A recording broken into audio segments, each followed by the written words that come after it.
Episode 3 will be taking place 3 years after the events of Episode 2. So a great deal of time has passed as we dive into Episode 3. However, we do need to cover some major events that are going to be happening in the between time. So I'm going to let each of you go around and kind of talk about what you've done in your downtime, as much as you want or as little as you want.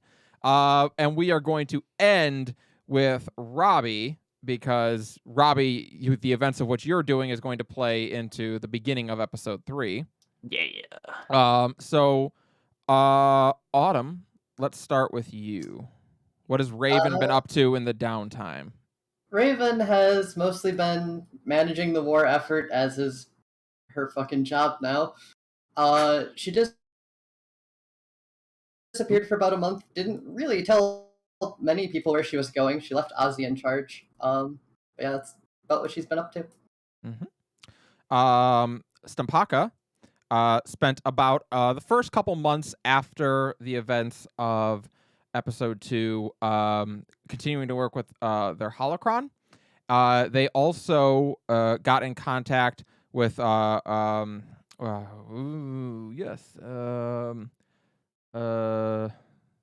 his name? Oh no. Yeah, Jur Krios, who is the leader of the not leader, I say, of the Jedi Rangers that you all met when you were on Jakku. And an offer was made for Stampaka to become a Jedi Ranger that he was thinking about. Shortly after those events, he went missing one day. No sign of him. No one seems to have any idea what happened. Jur Krios has not heard and is still waiting for an answer. But he just poof one day and has not been seen since. Did Clan Wookiee take him off on like just a crazy like bender? Clan Wookiee is beside themselves wanting to know where the hell he is. They are panicking. But they have now gone off on a quest to look for him throughout the stars. To that note, Raven, you're down like 6 ships and 6 questionable pilots. I also want to just throw this out there that sometime in the future, next year, we do a one-shot, which is just Clan Wookiee off looking for Stampaka. Yes. It's going to be so good, too. I love it. Galvin, what have you been up to in your downtime? I was trying to find it here because I was trying to remember what exactly I did. It was mostly working with M3 T4 to kind of scour his data banks to see potentially what Revan might be interested in, to maybe get a insight into his plans. Also, looking into how the Sith managed to get to the Outer Rim without going through Taris. Mm-hmm. So I will tell you a little bit about each of those things that you may over the years you've been able to. The harder one is the first one, because as you start actually getting access to M3's databanks, this droid has been around for tens of thousands of years and has gathered a lot of information on a lot of different subjects. Over the course of 3 years, you would estimate you have scratched less than 1% of the data he has accumulated. So that has been very difficult. What you have been able to figure out, however, is how they managed to get into the Outer Rim without going through Taris. And the process is, in your mind, suicidal. What the ship, by connecting M3 to the Lady in Waiting, you're able to see that what happened was it was taken manually through light speed, which is something that you have never heard of anyone doing ever, because it's thought to be impossible. Supposedly, it cannot be done because the adjustments that have to be made, kind of, as you're moving through light speed, need to be done by a computer. It's too fast for anyone to really be able to do it. But supposedly that is how they did it, which means that they either have a route that they have mapped out, maybe from ancient times, of a secret way into the Outer Rim, or you suspect a Force sensitive was guiding them through it. So those are what you some of what you've been able to figure out in over the last 3 years. Turlo, before we ended last session, you were given a mission by Rhea Jax, and it was about 3 weeks after the events of episode 2 that you and a freshly healed and able to walk and move around again, Sifu Rook Visla. Sorry. You're supposed to go Ossus, right? Yes, you left for Ossus, and that is where we're going to pick up as you set down on the planet Ossus. So Ossus is in, like, to say the middle of nowhere doesn't even begin to say it. It is so far on the edge of the outer rim that it isn't on most star charts. Like, it's barely considered in the galaxy still. It is way, way out there. But as you arrive on it, surprisingly, you find a small star. Doesn't appear on any of your charts or any of the astrogation tools. But there is a small star there with a single planet that orbits it. The planet does seem to be in the star's habitable zone. And yeah, it's got a lot of forestation covered. The planet is a bright, vibrant green. And much like when you were on Felucia, this planet is teeming with life. It's not a light side vergence in the Force, but life is just plentiful here.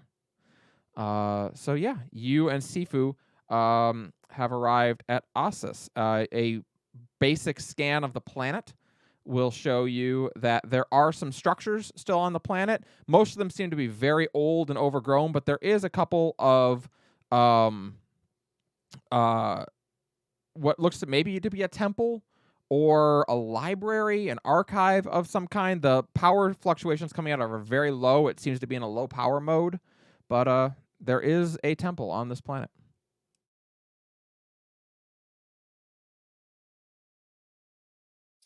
So we're already like on the ground looking around, right? You are in low orbit right now. If you want to put down, you can, though.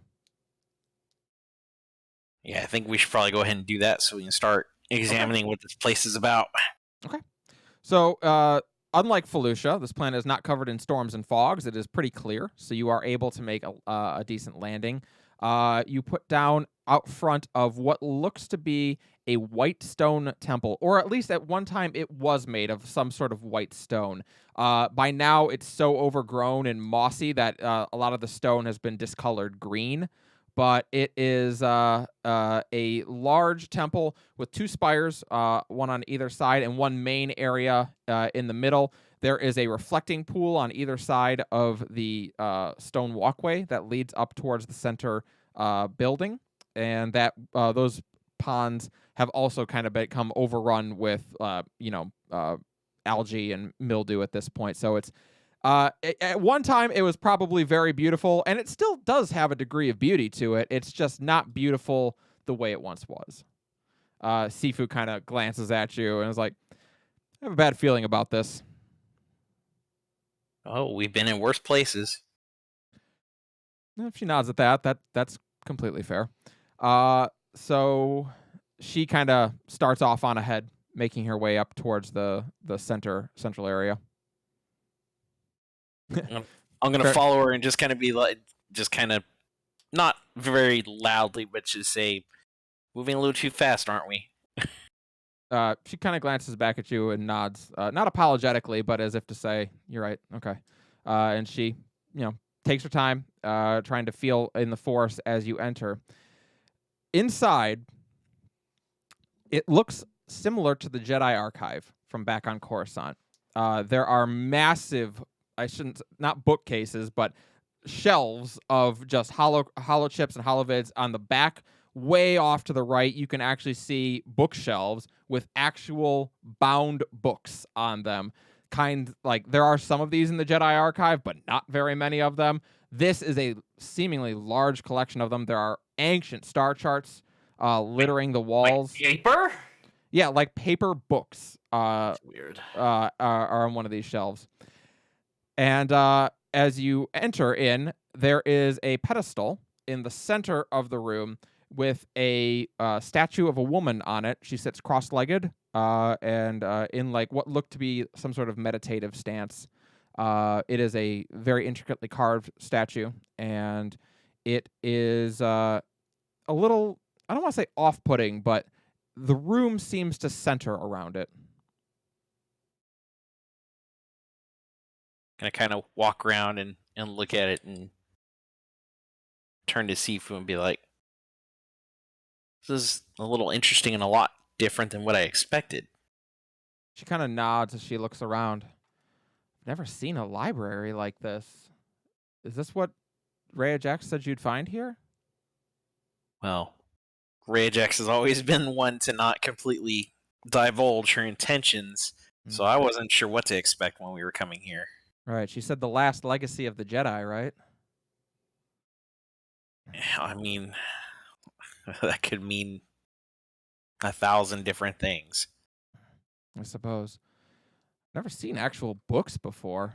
And she kind of like walks over and starts taking some of them off and trying to read through them. She doesn't take long before she looks at you and goes, I can't read any of these.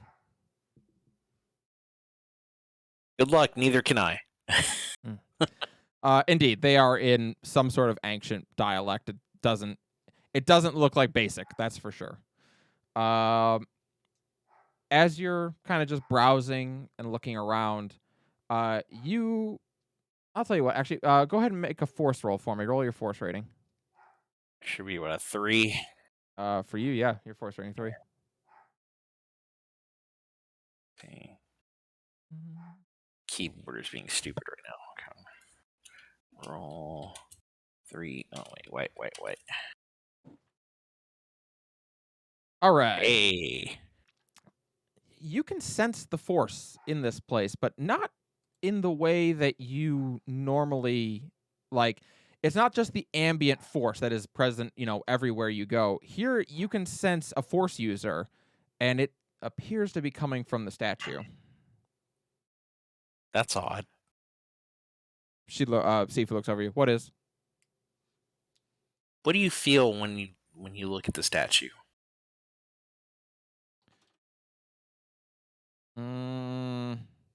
Oh, okay, fair enough.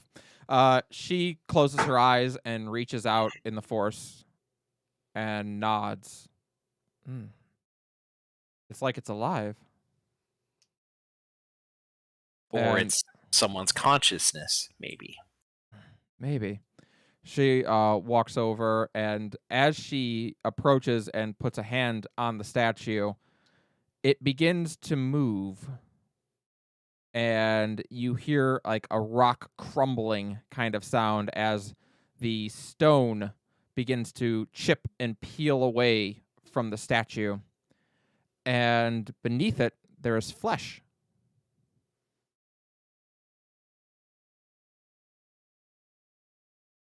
I don't know really quite how to react to this. Ghostbuster style, get her out of there. Oh yeah, I'll rent her and just kind of pull her back safely.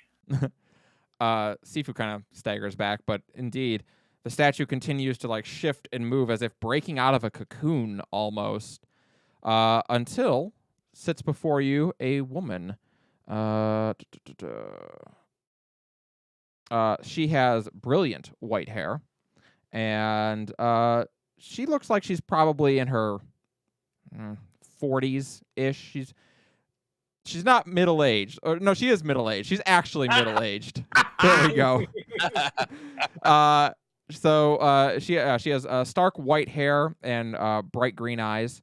And as she looks up at you, she's wearing what look to be brownish robes, but they are old. Like this is not a style that has been worn in a very long time. And there is a lightsaber sitting on her hip as she uncrosses her legs and kind of steps down off the pedestal. And she looks at you. Are you Jedi or Sith? The safest thing to say is Jedi. The safest thing to say would be the truth. You're not wrong there. What are your names? Daenerys Eldon. Sifu kind of like glances over like, oh, I guess we're just giving our names then. Okay. I'm Sifu Vizsla Rook. She nods. Well, If you are here and I am awake, then it means that the Jedi have fallen once again. Again? Yes, many times. Something approaching 20 times in my lifetime alone. Kind of look at her cross-eyed and confused.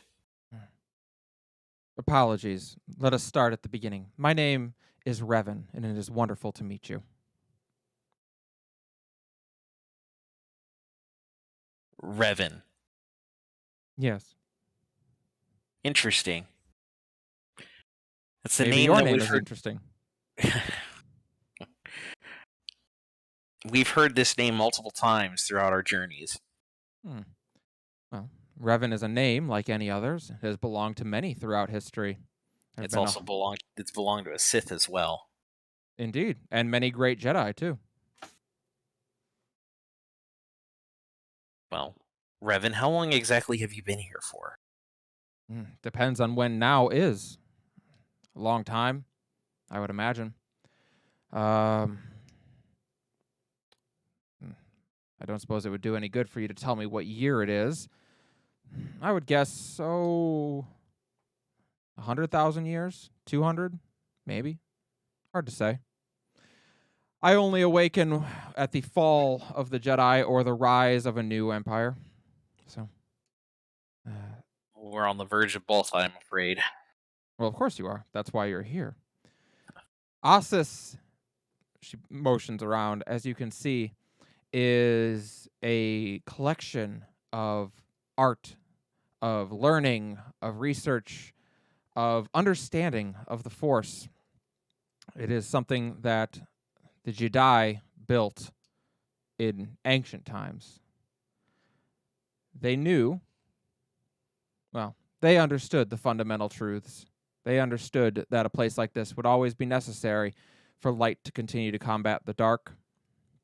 And so I was put in charge of overseeing it.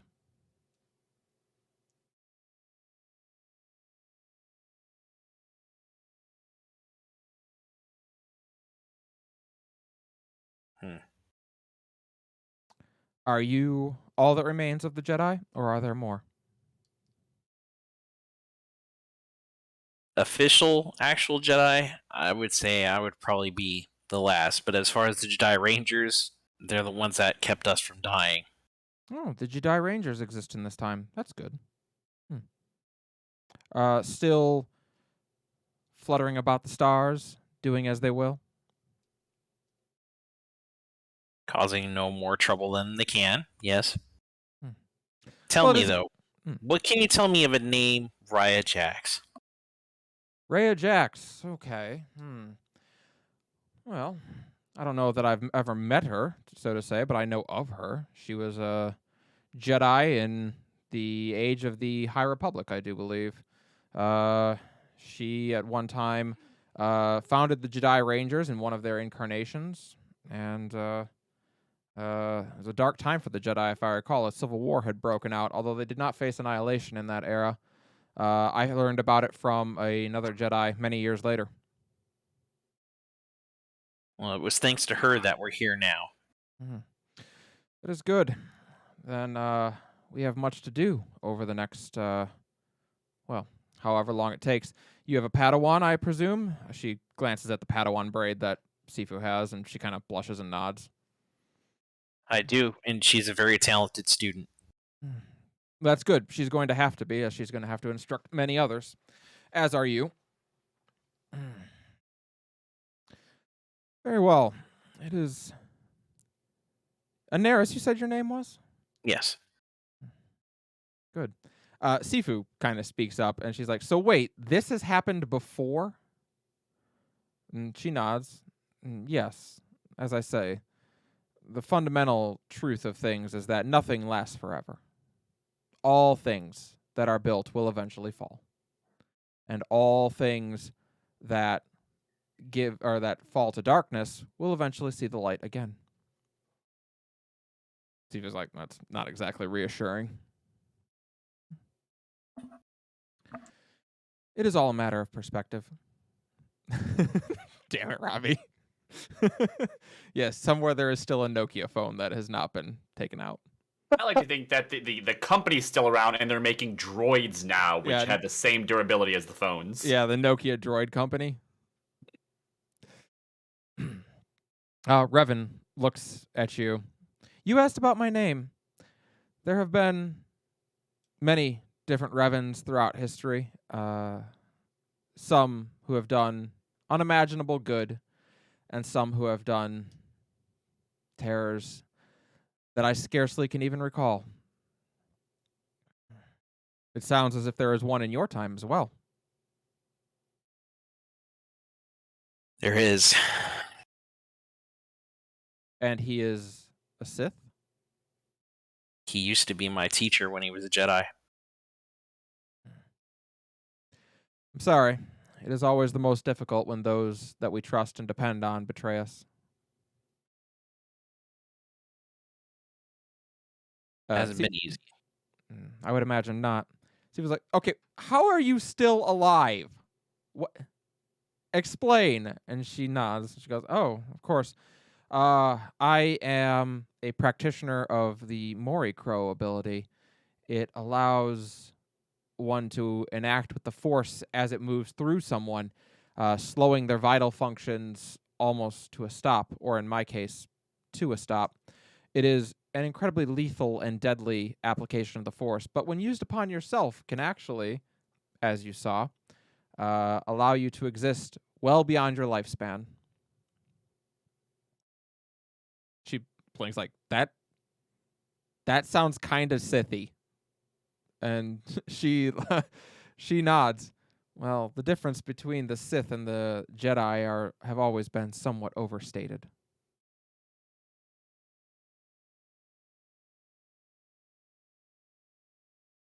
I'm just perplexed at everything that we're hearing. Well, no. Please, don't get me wrong. The Sith and the Jedi follow a entirely different code from one another, but ultimately that code isn't what differentiates the Sith and the Jedi. You may look at things differently and you may try to behave differently, but that isn't what truly determines whether or not you're a Sith or a Jedi.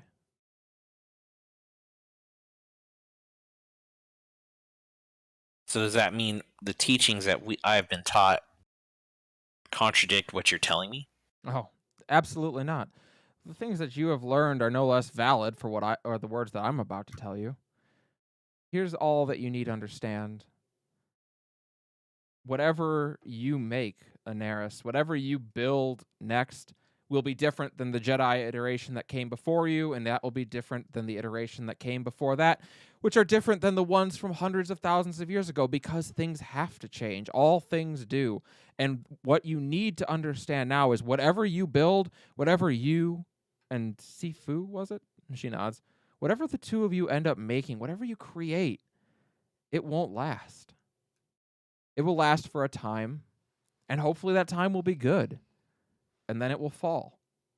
And it'll be time for something else, whether that be good or bad. The fundamental truth of this galaxy and of this universe is nothing lasts forever.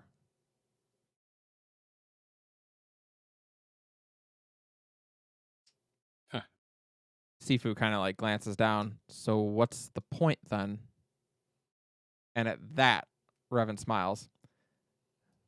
And that, my dear, is the fundamental truth, the fundamental difference between the Jedi and the Sith. When faced with that most basic of truths, the Jedi take it as a symbol of hope and as a reason that we need to do right and make a better place for everybody. Whereas the Sith look into that void and blink, and it consumes them. They become obsessed with living as long as they can, with making their lives matter, and trying to avoid that fundamental truth. That, beyond codes or force powers or anything else, is the only actual difference between the Sith and the Jedi.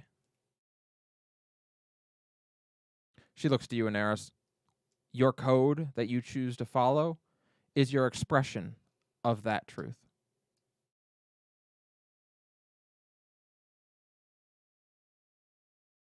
So the Jedi are willing to accept change where the Sith, in a words, rebel against it.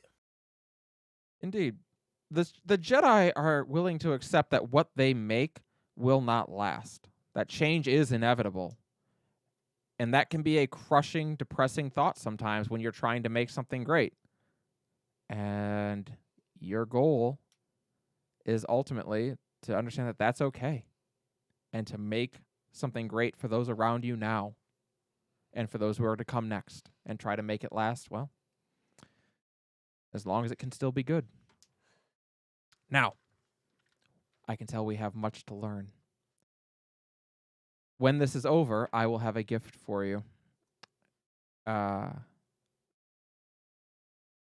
reason I have been selected for this role is I was born with a special ability. I can see people who are going to become force sensitive well before they do. So when you leave here, you will have a list of people that will be force sensitive one day. And what you choose to do with that list will be entirely up to you.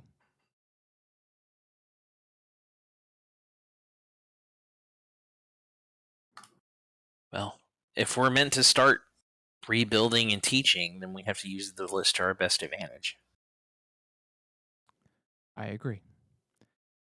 And with that, we are going to jump 3 years into the future and over to Song. Oh, it's my turn already. It is now your turn. What have you been up to for the last 3 years? So, besides a quick stop back out to my family's home to try to make peace with what the fuck has happened to him and all the new truths that he's found out about his family. He then taps back into the persona that he wore on and off for many years with his family, the Black Drachna, as him and Katra began a 3-year campaign to root out Isla. That was both... There's a lot of espionage and sabotage to it, but Song also made sure, to drop hints here and there so that Isla knew exactly who it was that was doing this to her. I don't know, over 3 years, how often she would not take my call, but was definitely keeping track of the score the whole time. She has not taken your call a single time. Let me be very clear. Yeah, so I'd have left a few, vid message like, "Hey, Isla, it's just me, Song. Just wondering what you're up to." I'm sure Katra loved that. I'm sure you that was decided to switch sides yet or not? Just give me a call back. Waiting for your call. Bye. Gotcha. But yeah, other than that, not a whole lot since the only other person that I would have cared to have been in contact with outside of that would have been Sifu, who is not within any contact. So. No, she has been MIA. Katra and I, by the end of it, weren't friends per se, but there's been some. There's an understanding change there. Yeah. Yeah. It's very. No, honestly, even Xavier and Magneto are probably more friends than they are. So yeah, there's an understanding. Yeah, there's an understanding. We'll put it there. Yeah. Okay. I need a roll for the obligation table, and I need a light side dark side roll. I got the obligation. I'll do the light side, dark side. All right. What do I need to roll? It's just a white, right? It's going to be 4 force die this week. Only 4? 4 white. Napaka's MIA, so 4. He's here in spirit. No, his character's missing and he's not Deepu's watching. So. Here. Nope. And 4. I think he is watching. Oh, he told me he wasn't going to be able to. So. Oh. All right. What's good for me? High or low? There's very little that wouldn't trigger something this week. I'll put it that way to you. of a bitch. All right. All right, so 6 light side, 1 dark side, and we do have a Neris here who is a free light side, so that's going to be 7 light side and a dark side. You're welcome. Uh-huh. So So, Jesus. Let me just ask you this. Yep. Right? Don't. This isn't necessarily what I rolled. Right. But what would a 29 do? All right, 29. Raven, that's your combat not- victory. It's not what I. Wait. Well, no, that's good. That's good, right? That is good, yeah. Yes. Yeah, it was All a right. 29. There we go. Raven, that is your combat victory. You are going to get 2 bonus strain thresholds, so you may increase your strain threshold by 2 for the duration of this session, and everyone else gets 1 bonus strain threshold. So we're actually at. I'm at 14. Hold on. I like how Bonus if it strain wasn't- threshold? Yeah, so, So whatever your your strain threshold strain is, increase it by goes 2. up. I like how whatever he rolled, if he didn't like, he was just going to re-roll it again. You don't know what you're talking about. All right. And with that, let me switch us over to boom, episode 3, and turn on our crawl. A long time ago, in a galaxy far, far away. Star Wars Conflict Within, episode 3, Futures Repeat, session 10. A moment of calm has descended upon the galaxy. The crippled Sith fleet has retreated back to the safety of the core worlds to regroup, and meanwhile, Raven Vizsla has finished eliminating the Sith presence from worlds throughout the Outer Rim, and now the entirety stands in opposition to the Sith. Meanwhile, Jedi Grandmaster Anaris and his Padawan Sifu Rick Vizsla have spent the last 3 years secluded away on the planet Ossus, where they found the last legacy of the Jedi. Armed now with a list of potential Force sensitives in the galaxy, they return to the Mandalorian somewhat more wizened and prepared for the road ahead. While Stumpaka completes his training with former Jedi Knight Sela Amirsu and Galvin works at a fever pitch, Song Vizsla and Katra have spent the last 3 years systematically dismantling Isla the Hutt's power structure. Now, a plan they formulated so long ago is about to see its conclusion. And that is where we're going to officially pick up tonight. Song, you are on the planet. Ooh, why is your name not right, though? Did I? Oh, no. I know we. Oh no, it's just didn't update to the new picture for some reason. It's not your fault. And I am caned once more. you are Kane Yurko once more. Anybody remember Animorphs? That's what that name makes me think of. Oh, wow. Yerks. Deep cut, I know. That is a deep cut. Hold up. Who wants to do an Animorphs tabletop RPG? Yo, Why? That would be awesome, actually. Because the books were freaking awesome, sir. See, I don't remember the books. I just remember the really bad show. Yeah, There no, was the a show was show? good. Okay, yeah, the show. There- Yeah, there yeah, was, and it- it's not good. On Nickelodeon. On Nickelodeon, yeah, it was not good. There No, was Animorphs and there was the Tomorrow People also. I remember watching Tomorrow People. okay, because it's on the desktop. That's why I can't find it.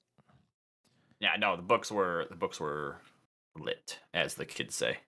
Except, like those, you want to talk about a series with a dark, sad ending. Oh, yeah. You know what? I actually don't think I rough. ever got to the ending, but for a young adult like novel, yeah, like it went to some dark places. Well, I'll tell you, the ending is dark. Jesus. All right, so Song. I'm sorry, Anaris. I'm feeding through on your microphone again. Really. Okay. All right, Song. You are on the planet Felucia.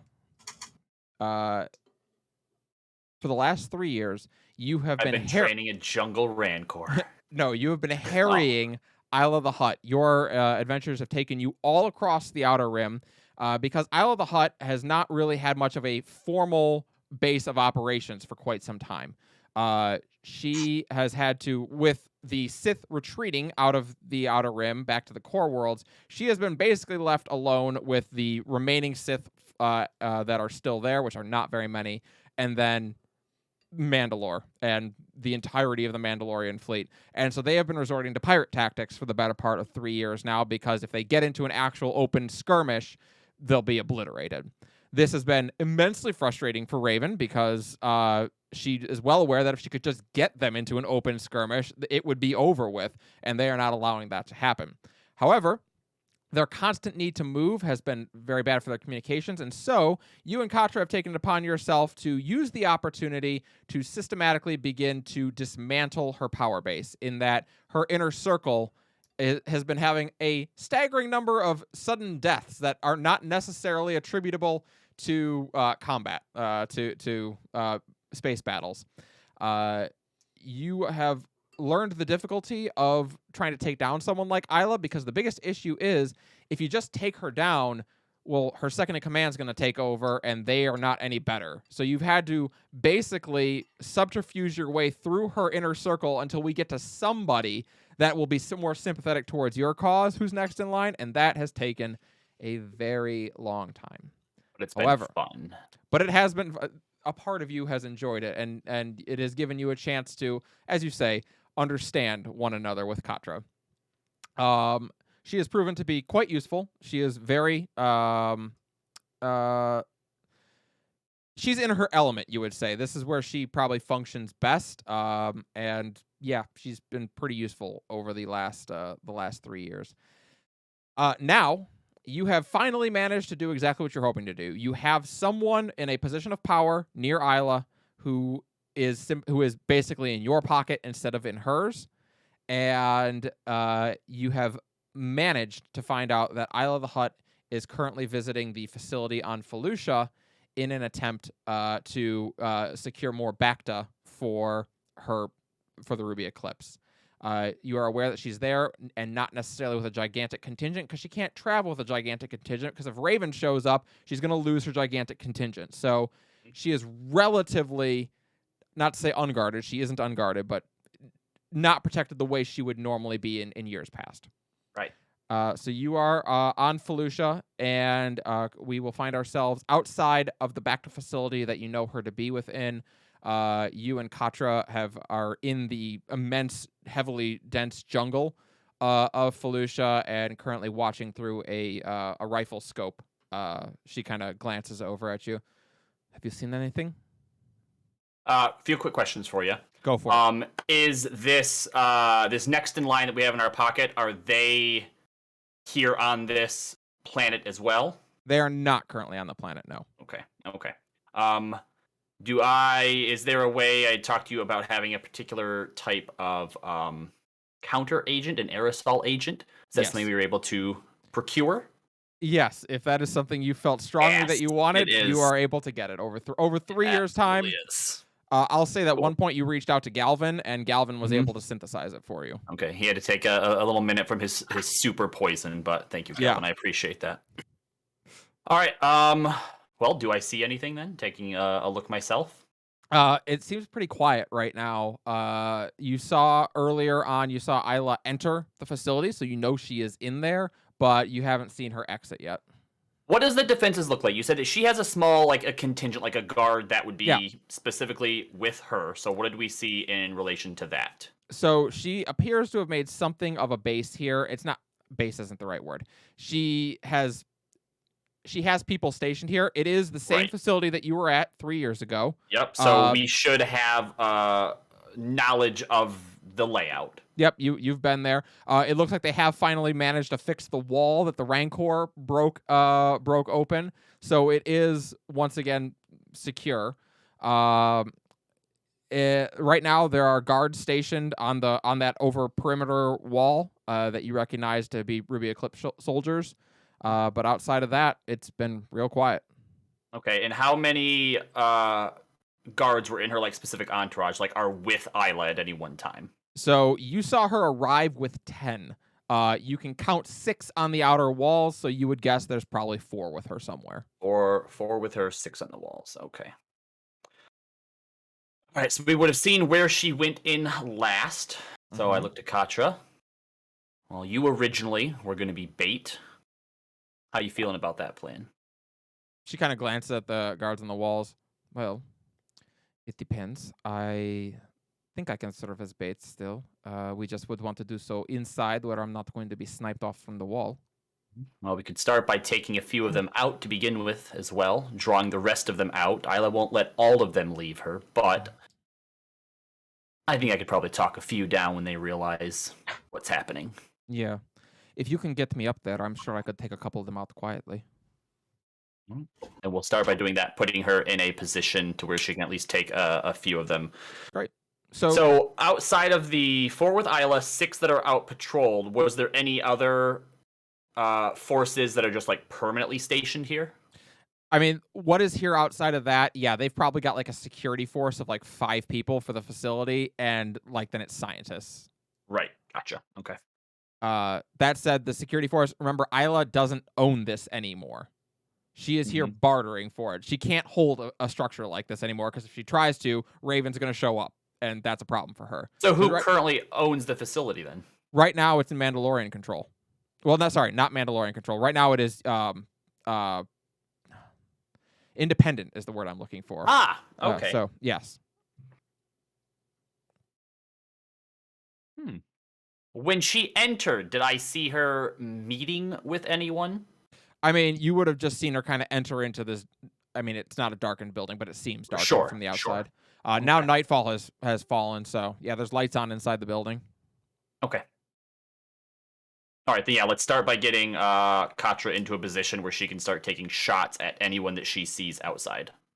Go ahead and make a stealth roll for me. Difficulty 1. It's dark out, so it's not hard to stealth up to the wall. And then you're going to have to get her up there on the wall.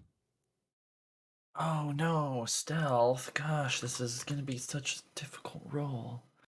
Yellow, yellow, green, green, blue, blue. 1 purple, you said? Yeah. You don't want to use that dark side you got there? No, I think I'll hang on to it.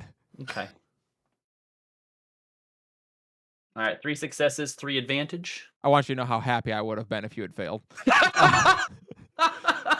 All right, she nods and follows you out, and you're both able to kind of dart under the cover of darkness and get up against the wall. And she nods to you. All right, give me a boost up. And boost her up. She'll take a boost die with her, as a part of her athletics roll. I'll also.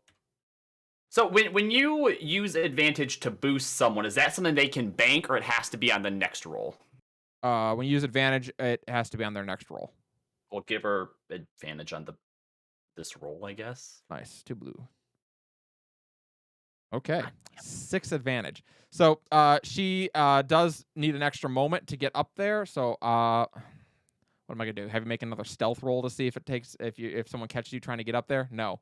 Sure. Eventually she's able to work her way up there, and she gets up very quietly and starts to make her way along the wall.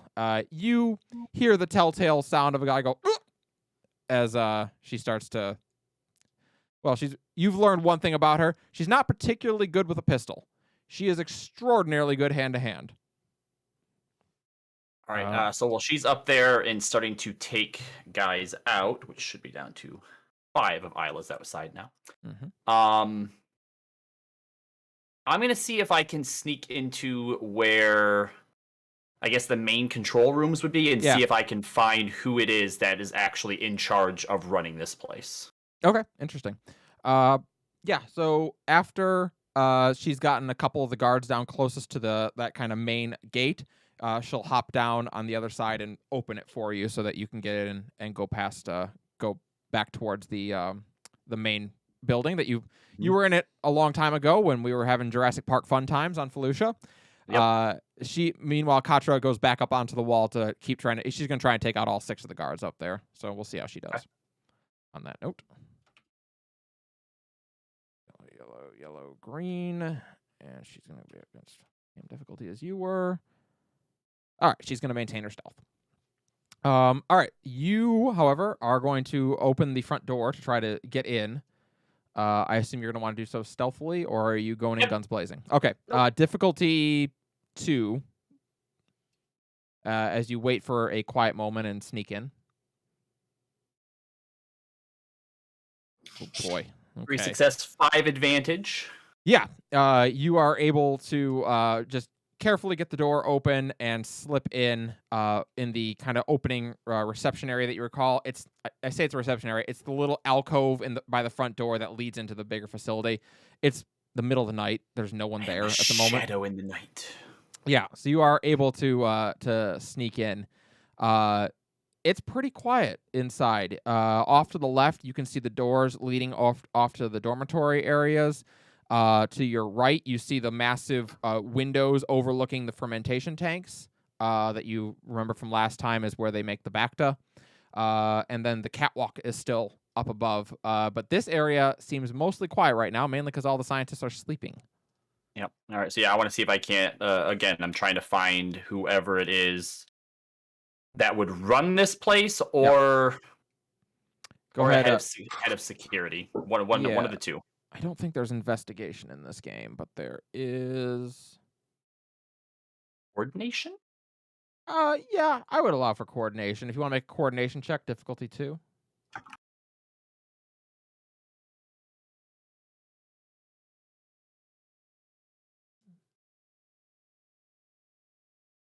Whoops.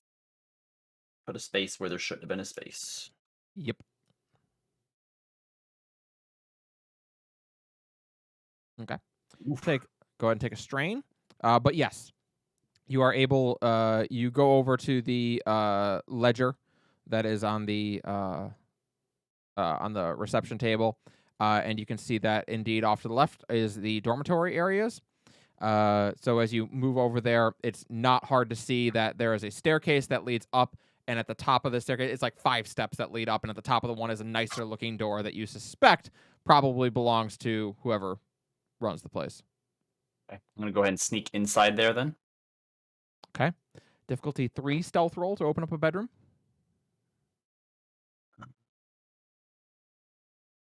Stealth again. 3, you said? Mm-hmm. I will use one of my upgrades here, just for good measure.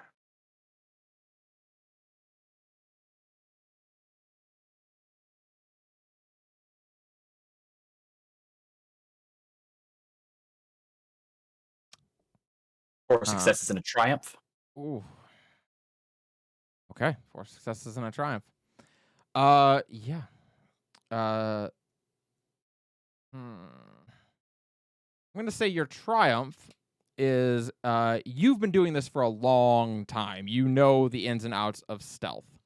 And as you go to open the door with your triumph, you do discover the alarm that is set on it, and you're able to short it before the alarm is able to go off. The door opens, and inside, Isla is speaking with who you presume to be the owner of the facility. Is there any guards present? No, not at the moment. They seem to be like they were having a drink and talking. Oh, well, in that case, I'm going to go ahead and lock the door behind me and just say, have I interrupted? Isla kind of glances over and sees you. And you can see in her mind, of course, to you, she looks like Lelia. But she kind of, you can see her thinking and kind of puzzling things out as she sees you. You haven't been returning my calls, Isla. No, and you've been sending them so relentlessly. Tell me, I asked the guy behind. What is it she's offering you exactly? Or threatening you with? The guy who's sitting there kind of like glances down. Well, she's promised to, allow us to continue to run independently when, when the Sith eventually win. I find that hard to believe, considering when I secured this place for her, she wanted to rule over it with an iron fist and full sovereignty. I also find that it's hard to trust people who hide behind things. And I'm going to go ahead and toss the aerosol into the room that will lift the thing. Okay. So you toss the aerosol in there, and she kind of stands like immediately thinking, might be like a poison gas bomb or something like that. But she then is going to, as she starts to determine what it is and see, like, okay, it's not killing me, she nods, and the guy looks at her kind of bewildered, and you look at her, and before you, she is still a pink-fleshed woman, although she looks a lot more androgynous than she did before. Her eyes are a little bit more round and orb-like, and her nose has flattened out, and it's just 2 slits in the front now. She looks a great deal more alien and androgynous, but ultimately, yeah, she just doesn't look like your wife anymore. That's for sure. She kind of looks herself over and sees that nothing happened in her eyes. She's like, Song, I fear you may be losing your touch. No, Isla, you think that I'm probably just here to kill you after all that I've done over the past 3 years with Katra. But it's something deeper than that, something a bit more grand. I'm going to make sure that when this war is over, you are hardly a footnote. People are going to see you for what you really are, not the whatever your pheromones do that make them think that you're some beautiful, untouchable thing. Your legacy will be forgotten, Isla.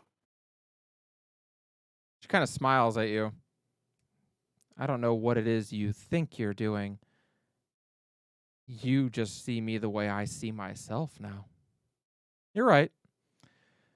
The Zeltran do take something of a pride in the appearance, the hallucination that we can make people see, but I'll admit there is a certain satisfaction in the world finally getting to see what I see in the mirror every day. Well, take that to your grave then. Unless there's some final offer you'd like to give me. She kind of glances down for a moment and looks to the other man in there. He's a Trandoshan. He just kind of like looks at her and she nods. You may go. I don't think we're going to be making a bargain here today.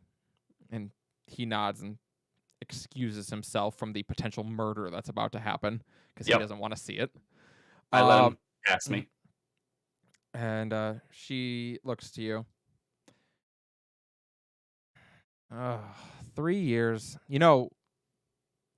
3 years ago, when the first of my lieutenants died, I had to take a gamble on whether or not it was just a unfortunate incident or if something more sinister was at work. Would seem I gambled wrong, as it happens. You want to know the funny thing?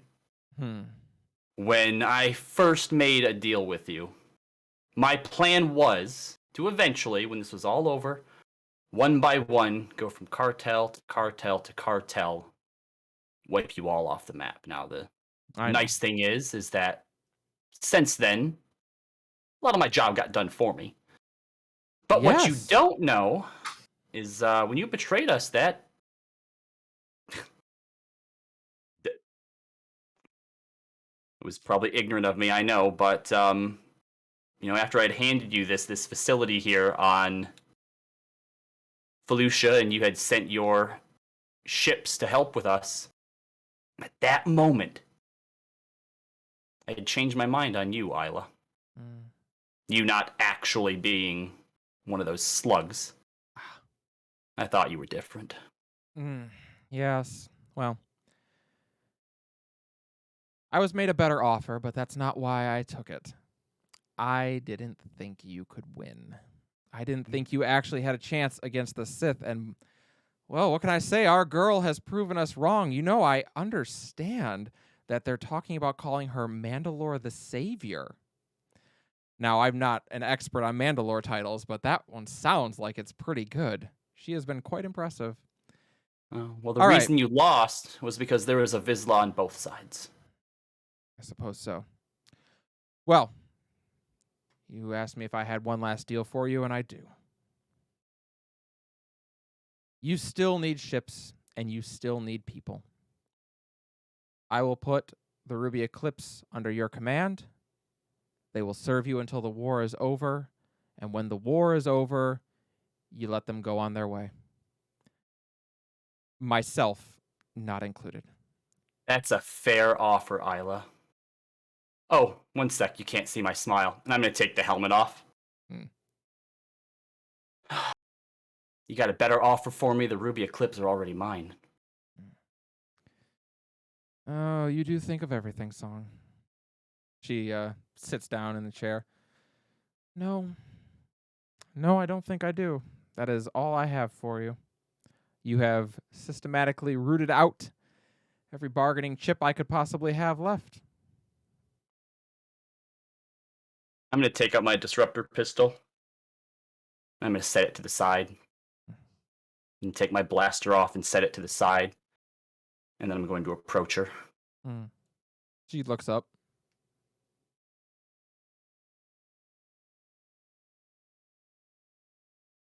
I'm gonna put my hand out towards her, like to shake her hand. It was a good game you ran.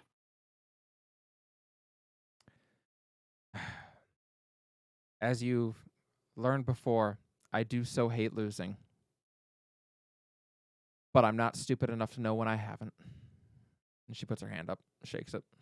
And as I take it over these past 3 years on the hand opposite my flamethrower, Oh, boy. right on the wrist, Oh, boy. I've mounted Sune's saber, and I'm going to ignite it through her chest. Fair enough. You do. And the lightsaber goes through her. And hold up.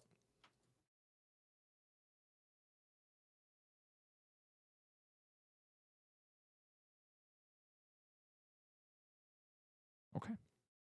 Is all that? As you ignite it through her, she just maintains eye contact with you. She doesn't react in any way other than a brief. And she just watches you as she dies. And eventually she slumps over. That was her Was that- discipline check to see if she could not scream in pain. Fair enough. All right. I go over the comms to Katra. It's done. She's like, oh, okay, well, then these men are ours, right? Yeah? You hear from the comm, it is your lucky day. And you hear a guy go, ah, as he gets knocked out. She nods. Well, that went smoothly. It did. Okay, See you back on the ship. get the hell out of here. And as I gather my stuff, I'd also, is she wearing anything that anyone like in the future would like look at and be like, oh, that was Isla's? No, because they don't see it anyway. They just That's see. fair. I wasn't sure if like jewelry or something like that would. Yeah, they wouldn't see it anyway. So All right, fair enough. no, not really. All right, so as I leave, is that guy who runs the facility, is he outside? Yeah, he's out in the main room now. Like, he's basically summoned the security team for the place there. They're not Yep. shooting at you. Mhm. However, they're all there, like, protecting him now. Yeah. So I come out, I put my helmet back on. So I represent the Mandalorian forces. You are Oh. going to be free to operate as you were. The Sith are not going to win this war, so it's your choice who you back. Them or the forces of, what is it that we're calling ourselves collectively? Yeah. Well, right now it's just under the Mandalorian. What is it? The United Peoples of the Outer Rim, something like that. Yeah. Yeah. Or you can back the United Peoples of the Outer Rim. Choice is yours. We'll be in contact. Sorry Well, about the mess. Actually, it's not really that messy. You can probably just throw the body out to the Rancors or something, and I'll leave. Right. Sure. He nods. Okay, so you're not gonna kill me? No? I'm sorry. I a Mandalorian just showed up and murdered someone in front of me. Sir. If a Mandalorian was gonna kill you, you'd be dead already. I suppose that's true. Oh, you might have a few other bodies outside that you have to clean up as well. But again, Rancor meat. You know we don't feed the Rancors here, right? We try to keep them away from no. here. I'm aware, but just however you dispose of bodies, just look. I got. We don't feed them to wild animals. All right, listen. All right, you return to your ship, where Katra is waiting for you, and she nods. Well, I got to say, after 3 years, it felt almost anticlimactic. Oh, it didn't for me. And then I'm going to go ahead and I assume through all of that, would I have had a way to have recorded that so that way we have proof that, like, hey, On your Ruby helmet. Eclipse, Isla's Yeah. dead. Yeah. So, yeah, I go ahead and, like, pop out a chit or something, hand it to her. Send that to our guy so he has proof and that his men have proof. that Isla's done, and if they don't fall in line, the same thing will happen to them. She nods. I will. Good job, Song. It has been. I can't wait to go home. Yeah. And she'll go up and put the vidjet into the Razorback and have it broadcast out towards to Core Tika, your contact in the Ruby Eclipse. And from there, you lift off Felucia and blast off towards Mandalore, where for the last couple of years now, the Mandalorians have been holding their main base of operations because the Sith have mostly been ejected from the galaxy by this point. And we're going to jump over to Raven. Raven, it is a morning like any other. You have returned from your visit to the middle of nowhere in the galaxy that you had during your downtime. You have resumed control from Sune Ozzy, and this has been quite a morning. You put Sune Ozzy in charge, or sorry, not Sune Ozzy, Ozzy in charge. Wait a second. Just Ozzy. Sorry, just Ozzy. I'm like, that was a plot twist. Everyone, Darth Toxis is gonna take command while I go on a quick vacay. No, just Ozzy. And you, it's been quite a morning because you have gotten a couple of transmissions come through. One is two of them are docking requests. One is a docking request from the ship that you lent to Sifu and Daenerys that they took. And the second, they're not quite in orbit yet, but the Razorback has sent you a docking request from Mandalore. So it has been quite the fortuitous morning. There is also, however, a urgent call that has been placed towards you. It is coming from the leader of Clan Saxon. Oh boy. You know what? Sifu and Daenerys can sweat a little bit because they just fucking disappeared on me. They did. So What? They I'm gonna didn't wait tell a you they little were bit going before there? I grant that Sorry. one, but the Razorback gets it. So the Razorback is given first permission to land. Daenerys, you are on your ship, and you are not yet into the system, but you are expected to come out of hyperspace in the next hour or so. You still have not been granted permission to land, weirdly enough, so you sent another request, and we'll see. Maybe they didn't get it. Maybe it didn't get through. Yeah, sometimes things are lost in hyperspace transmissions. That can happen. So you are you'll be back hopefully soon. Are you going to take the call from the leader of Clan Saxon?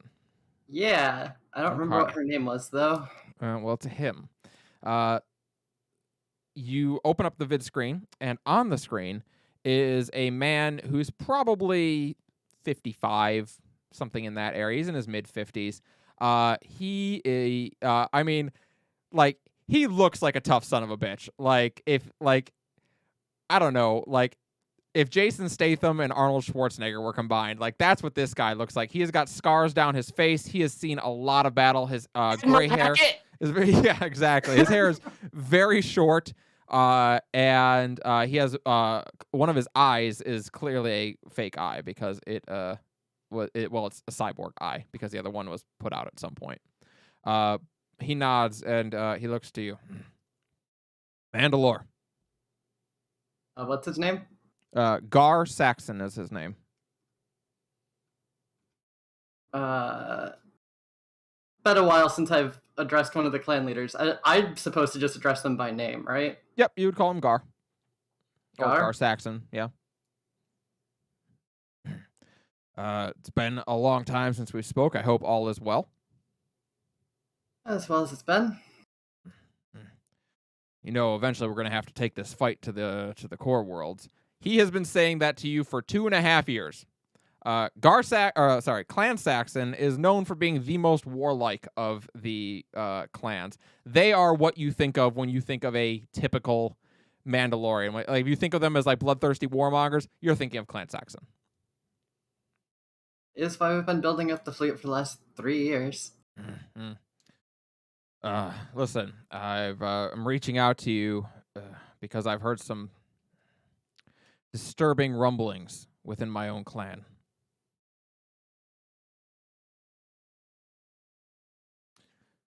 Gonna nod, like, continue. Mm-hmm. I've heard from some of my lieutenants that, well, they say that their people have been talking of revolt within the clan. Well, that's never good. Listen, you and I don't get along on much, and in that he is telling the Mhm. absolute truth. You and him see eye to eye on almost nothing, but he is not a stupid man, and he knows that a revolt right now is shooting himself in the knee. Like, that'd be stupid. Mhm. We don't see eye to eye on anything, but we can ill afford a revolt right now. We cannot be fighting amongst ourselves. Saying that since day one. You have, and to your credit, you were absolutely right. I am sending my son to come meet with you. I think he has a potential solution for how we can fix this problem all in one go and get ourselves all onto the same page.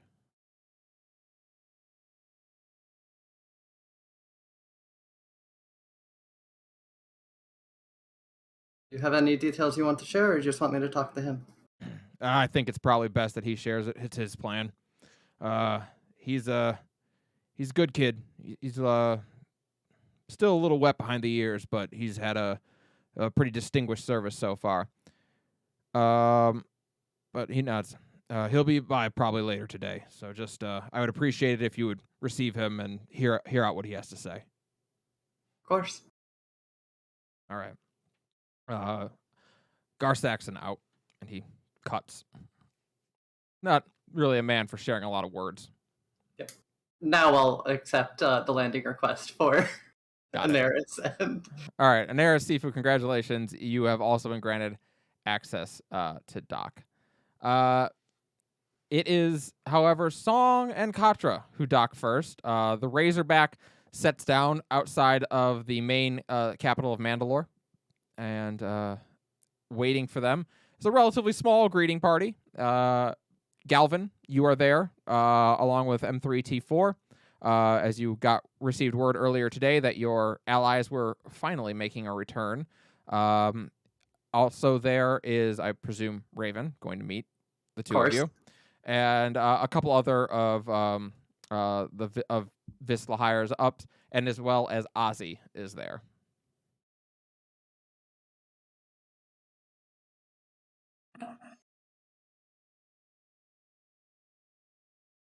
Nothing so?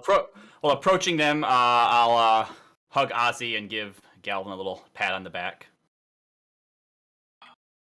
How'd that aerosol work out for you? Do the trick? Perfectly. It did. Should have seen the look on her face too. I think at first she thought it was like a poison or something, so it was nice. Reasonably so. Ozzy pulls you into a tight hug, Song, and she seems pretty happy to see you. Mm-hmm. She looks to coming down off the gangway now is Katra, and she looks and says, oh, you didn't kill each other. Not for lack of trying, and I look to Mandalore. There are a few scars for you to find, though. Katra rolls her eyes and like punches your arm as she walks by. Didn't hurt. she gives that look to you like, yeah, sure. And she's gonna she'll hug you tightly, Raven, and smile. It's good to see you again. good to see you. I see you. I see you didn't burn the planet down in our Very long absence. So good years. job. Has it been 3 years, really? Time flies when My you're having internet fun. just completely froze up for about 10 seconds there. No worries. I got. You said it's been a long 3 years. She looks to you. Song is like, I wouldn't know, but perhaps they were not as interminable as I suspected they might be originally. And she kind of offers you a smile. Before looking back to Raven, you'll be pleased to know that through Song's planning, we have managed to kill Isla the Hutt, and the Ruby Eclipse belongs to you. batshit insane was his plan this time? Sorry, say again. How batshit insane was his plan this time? I just walked in, shook her hand, and she died. Just look at Contour like, there's definitely more to it than that. Contour's like, well, that is kind of how it happened, actually. I mean, there was a lot that led up to get to that moment, but once we got there, yeah, kind of. I don't know why you all doubted the world-class assassin to begin with.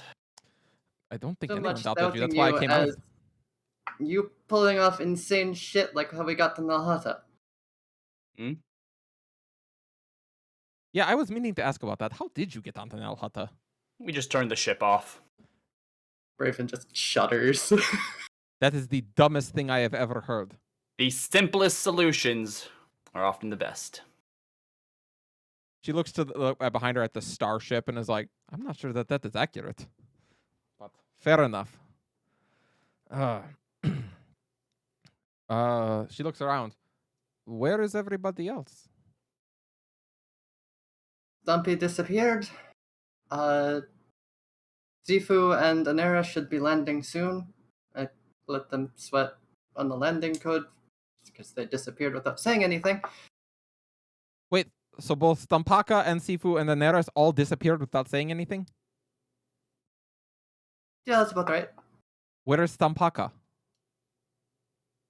Nobody's heard from him. Wookiee Scrounton has been going nuts, calling me constantly like I'm just going to magically know. Oh. Katra looks to Song. Did Stampaka tell you he was going to be leaving? When would we have told me? We've been off, doing Isla stuff. I don't know. Look, he's doing Wookiee things. It's fine. He'll be back when he's ready to come back. I suppose. All right. Well. Katra kind of smiles and hugs Raven once more before looking at her. I don't mean to bring bad news along with good news, but we need to talk. I have a feeling I know what it's about. She glances towards Song. Both Song and myself. We have decided that before we can rejoin any of this, it is time for us to own up to what we have done. But figured that. Can you set up a tribunal? Yeah. She doesn't look happy about it, but No, of course not. You're not supposed to be happy about it. And these need to be as public as possible. Yes, I know historically they have been private events, but we would like ours to be public. I believe that is our right.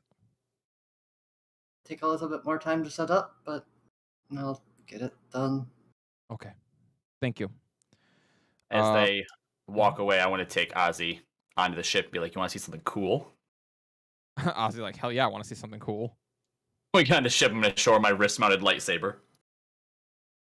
She looks at it like, that is the dumbest thing I have ever seen. What? It's probably like held together with like the equivalent of like duct tape Yeah. or whatever. She's like, you are going to hurt yourself or someone else, preferably yourself with this. Well, and I take it in the gauntlet off, be like, put it on proper for me then. Ugh. She's like, no, but I do have something for you. And she goes, it is a jetpack, as a matter of fact. And she goes over and from her bag that she's had slung over her shoulder, she removes, in fact, a jetpack. Nice. You'll give me just one moment. Phase 4 jetpack. So I'm going to drop this for you, Robbie. Technically, it kind of functions as a ship. We're going to kind of just... What? The jetpack technically functions as a ship in this game because that's what it does. It moves you like a ship. But Okay. we're going to be treating it a little differently. So I jump to light speed with it. there's the stats on the jetpack. No, it does not have a hyperspeed converter. All right. So there is your jetpack, and if I'm not mistaken, where is? Yeah, Ozzy nods to you. Okay. So while you were gone, I've been working on the armor of a lot of different Mandalorians around here. Turns out a lot of them, their armor was a little bit out of date at this point, and I've been managed to discover something I think you'll find interesting. But I'm gonna Cortosis need. weave. How the fuck did you guess that? Ah, call it a hunch. She looks at you kind of dumbfounded, like, what? I am your Yes. big brother. That doesn't mean you're psychic. No, it just means that I'm smart. Smarter than the little sister. That's all. Is force sensitive though. She's like, really interesting. Then tell me how the cortosis weave works. I'd be fascinated to hear. Look, I don't want I know we have precious little time in this war, so I'm just gonna leave it to you, all right? Yeah, I'm sure. Anyway, yes, I have figured out how to make a cortosis alloy for your armor. That said, I need a fuck ton of cortosis ore to get it. All right, where does that come from? Good fucking question. You're so smart, go figure it out. All right, hold on. Do I know what Cortosis ore is? You have never heard of cortosis ore, no? I've never heard of it. No. You know what? I'm still gonna try. Okay.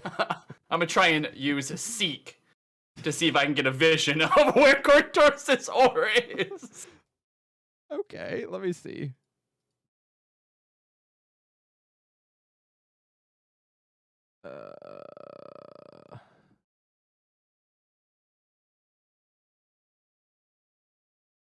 Because this will Yeah. absolutely kill her if I just suddenly know where Cortosis ore is.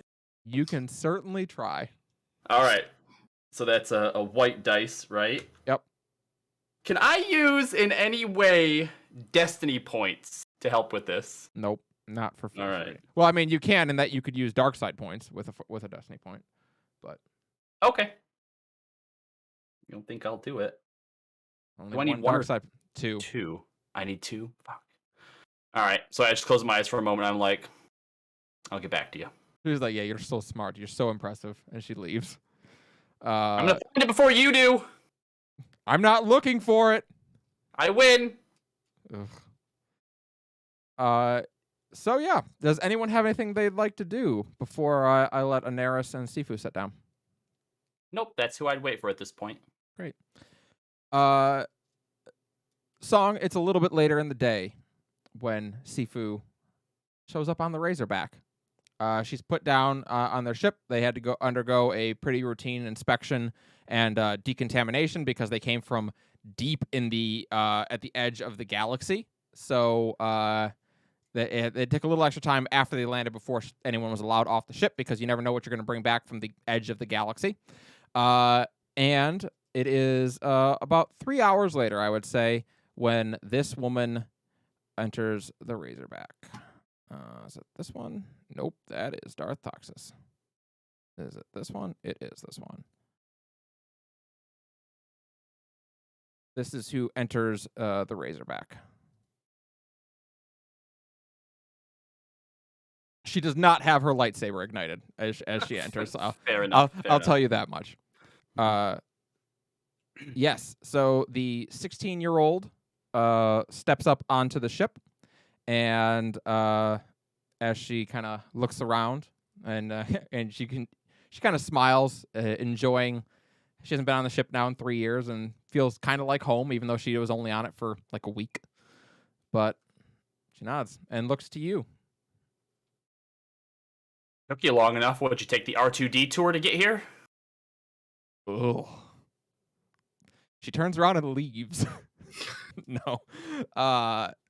She glances at you, and I go over and give her a hug. yeah, she smiles and hugs you back very tightly, and kind of like pushes back and looks you over as if checking to make sure that you're okay. I'm fine. Katra took most of the damage. Yeah, I have no doubt of that. Yeah, you look all right. It's good to see you. Good to see you too. You got big. She looks over. One thing you notice is missing is her Padawan braid is missing. She nods. Yeah, well, that's what happens when you're gone for 3 years, I suppose. I'm so sorry I didn't get back sooner. I only just got back from my thing too, but apparently you left without telling Mandalore. She's a little pissed off about that. Yeah, well, I'm a little bit pissed off at her too, so I've got some words for her to share in just a moment. No, yeah, that's fine. It wasn't judgment. Oh Please, yeah, be pissed off all you want. yeah, absolutely. This tribunal, this is absolutely ridiculous. I heard about it on the ship. You mean the tribunal that 3 years ago I made you promise to put in motion? That tribunal? I've been gone for 3 years. Listen, you spent 3 years fighting Isle of the Hut. This is ridiculous. Yeah, but that was more for me than anything else. I don't really care who it was for. What are you talking about? It was more for you. What? Isla double-crossed me. Someone double-crosses you in life, you don't let them get away with it, because then other people think they can double-cross you. She gives you a look of like, don't be ridiculous. You have done a great thing for us. Yeah, but I also did a shitty thing.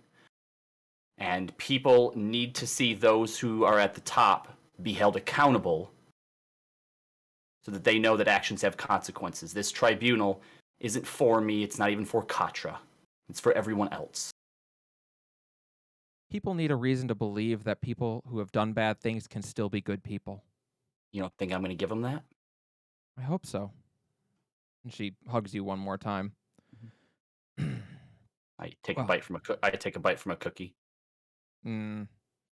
She glances at you and she takes out a cookie and eats it. It doesn't look the same. It looks like she was trying to create her own cookies. Does it look like she enjoyed it? She has a very stoic look on her face. She is well trained to not show emotion. How's that taste? I'll let you know in just a minute.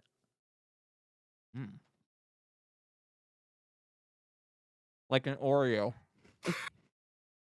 No, so you haven't cracked the recipe. You know, there's an easier way. Yeah. You just have to beat Mandalore. Well, I've been gone for 3 years, so. Well, maybe later you can warm up with me then. Oh, I don't want to embarrass you in front of everybody. I ignite Sune's lightsaber. Oh, I've been taking a few lessons myself. And then extinguish it. She nods. Oh, well, they'll have to be very good lessons. She smiles and kind of sits down. Master has, well, she kind of corrects herself with that. Anaris has been given a list of new force sensitives, or to be force sensitives. To be? They haven't, Like they have- looking into the future, to be? yeah, they haven't yet emerged in the force, but they will. And Isn't be able that to- dangerous? Future looking or whatever? she kind of smiles. It can be.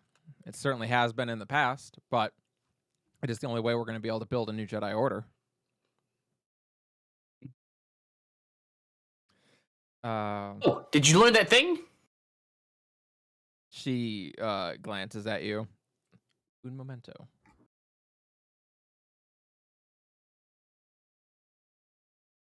As you say that, the cookie is pulled out of your hand.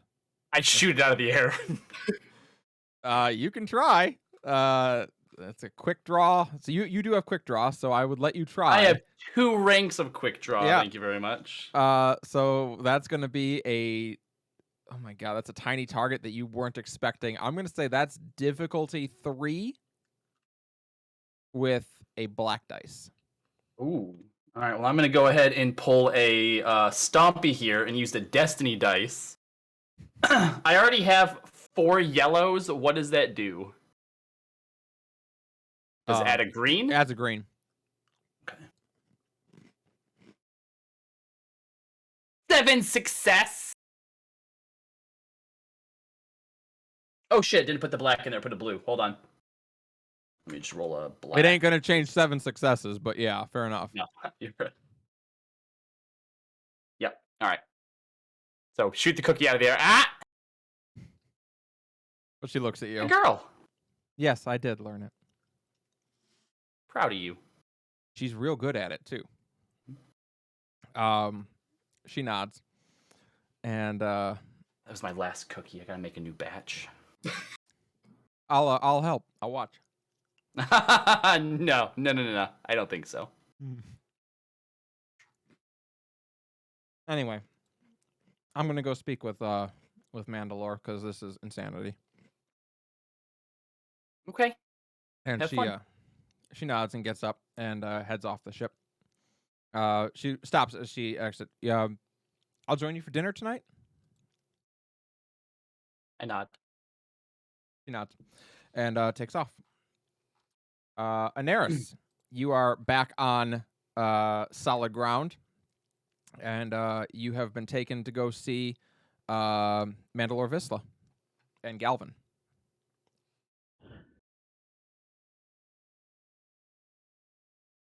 Was it somebody just come and grab me, or am I supposed to go look for him? No, you like a couple of Clan Visla guards greet you at the ship and take you to go see them. All right. So I suppose you're upset with me, Raven. You disappeared for 3 years without telling me. Behind Raven, you can see Katra, and she's just like, you just see her like walk out of the room. Eyes go to the top of the head, like, not here for this. Yeah, you can hear her whistling as she walks out. Well, it wasn't supposed to be 3 years, but Sifu and I learned a lot of valuable information. Well, I hope it was worth it, because we could have used your help. Well, as being the Grandmaster, as I've been given the title, I kind of had to.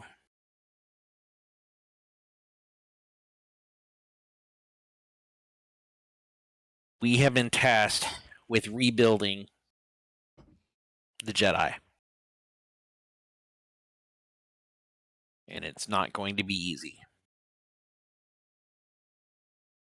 Define we. Anyone that's willing to help, that's force sensitive. We've also been given a list of potentials that will be force sensitive and possibles to be Jedis. Don't ask me how this list was created. I'm still trying to understand the concept of it myself. Good call, not saying, yeah, we got it from Revan. Force bullshit? For lack of better terms, force bullshit. Raven does actually crack a bit of a smile at that. Understand, you're not the one I'm most annoyed at. I'm most annoyed at the leader of Clan Rook up and leaving without telling me. It's about that time that she appears in the room. For mine, someone said my name. Gonna kind of step aside and whistle a little bit. She kind of looks at you. Thank you, Anaris. It's kind of you. Mandalore, it is good to see you again. Sifu? I trust Ozzy was a strong enough leader in my absence. Oh, Clan Rook was real pissed about it. Yeah. She nods. I'm not too surprised. Yeah. Could have given me a heads up. I'm sorry. I was told it was a matter of import and that I was needed. We couldn't say where we were going, and now that we've been there, I know why. Didn't expect you to tell me where, just tell me you were going. Well, I apologize. Now, that said, what the hell is up with this trial? Think I wanted to put them on trial? No, but no. you are. I wouldn't know a day of peace until I did. Katra left the room still, or did she come back? No, Katra has decided she does not want to be here for this conversation. She's got enough difficult conversations in her life coming up without having to be around for this one. The last time my wife got sufficiently pissed off, she took over half the galaxy. I wouldn't open with that in the trial. Not the plan. But also not wrong. Listen, I understand. Like, I get it. My father is an idiot, but he he I thinks sense a disturbance in the force. he thinks that him and Katra need to be made an example of, or some garbage, but no, they are the example. They are the example of being able to do something that is wrong and still being a good person. Where? I completely agree with you. But I think doesn't really matter, considering those two would not give me a day of peace if I didn't. She nods at that. Yeah, that is probably accurate. Then I want to speak at this tribunal. I am the leader of a clan. It is my right. Not gonna stop you. Okay. Then I'm going to go prepare. And she bows and leaves. Yeah. While this conversation is going on, since Daenerys kind of stepped to the side a little bit, can I like pull him off to the side to talk to him? Yeah. Hey, Daenerys, can I talk to you for a minute? Sure. So this Revan we're facing, he was your former master, correct? Unfortunately, yes. Okay. Well, I've been spending the last 3 years looking into what he could possibly be wanting from M3, but there's so much data to go through that it's in 3 years I've barely been able to make a scratch.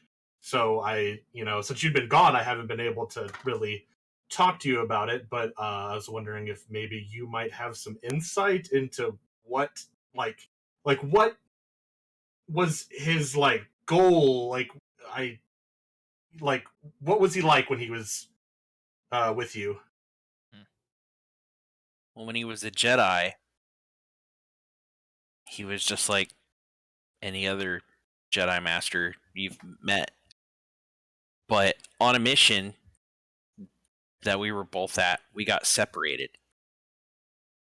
I was injured to the point that I had to be sent back to Coruscant. He disappeared. When he came back, he was just a changed man, always questioning everything. Council meetings were had, and because he was so high in the ranks, he was allowed to bring his Padawan into the council chambers, something most Padawans don't see at a very young age. And no matter the mission, no matter the task, he always questioned it.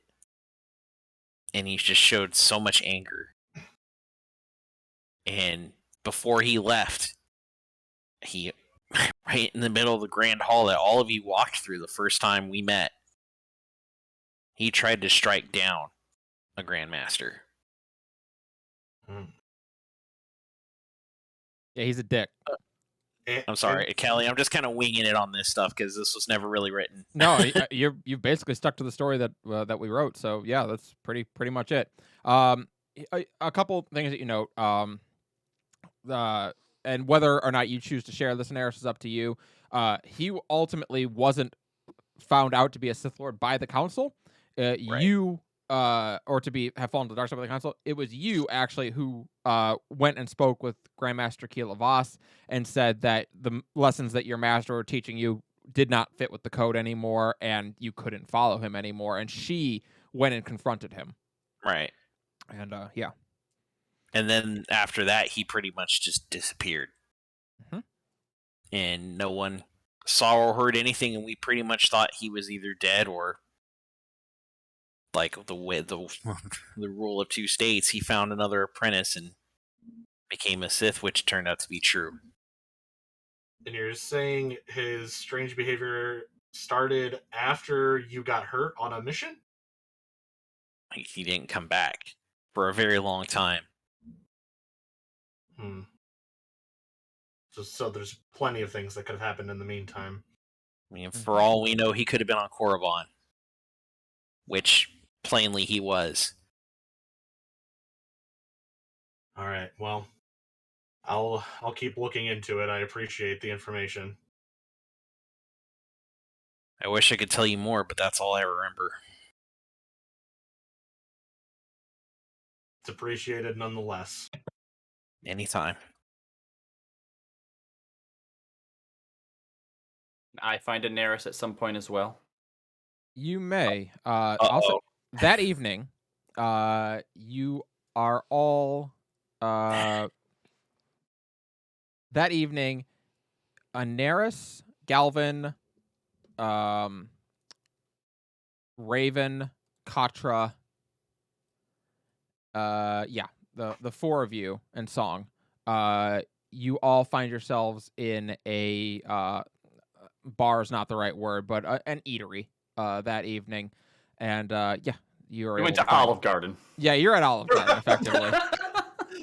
Some guy is like, oh, hey, we don't serve your kind here, and another one goes, hey, when they're here, they're family, and you can sit down.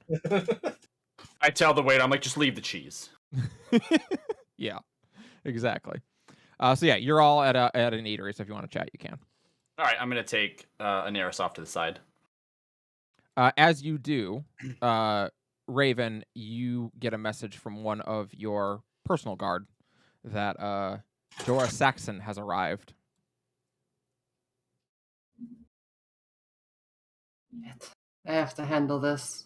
Uh, I'll be Hey, back. go ahead. You're fine. he's asking to be shown in, if that's okay. Oh, into where we. He's right outside. Oh. He's paying his own bill. Sure.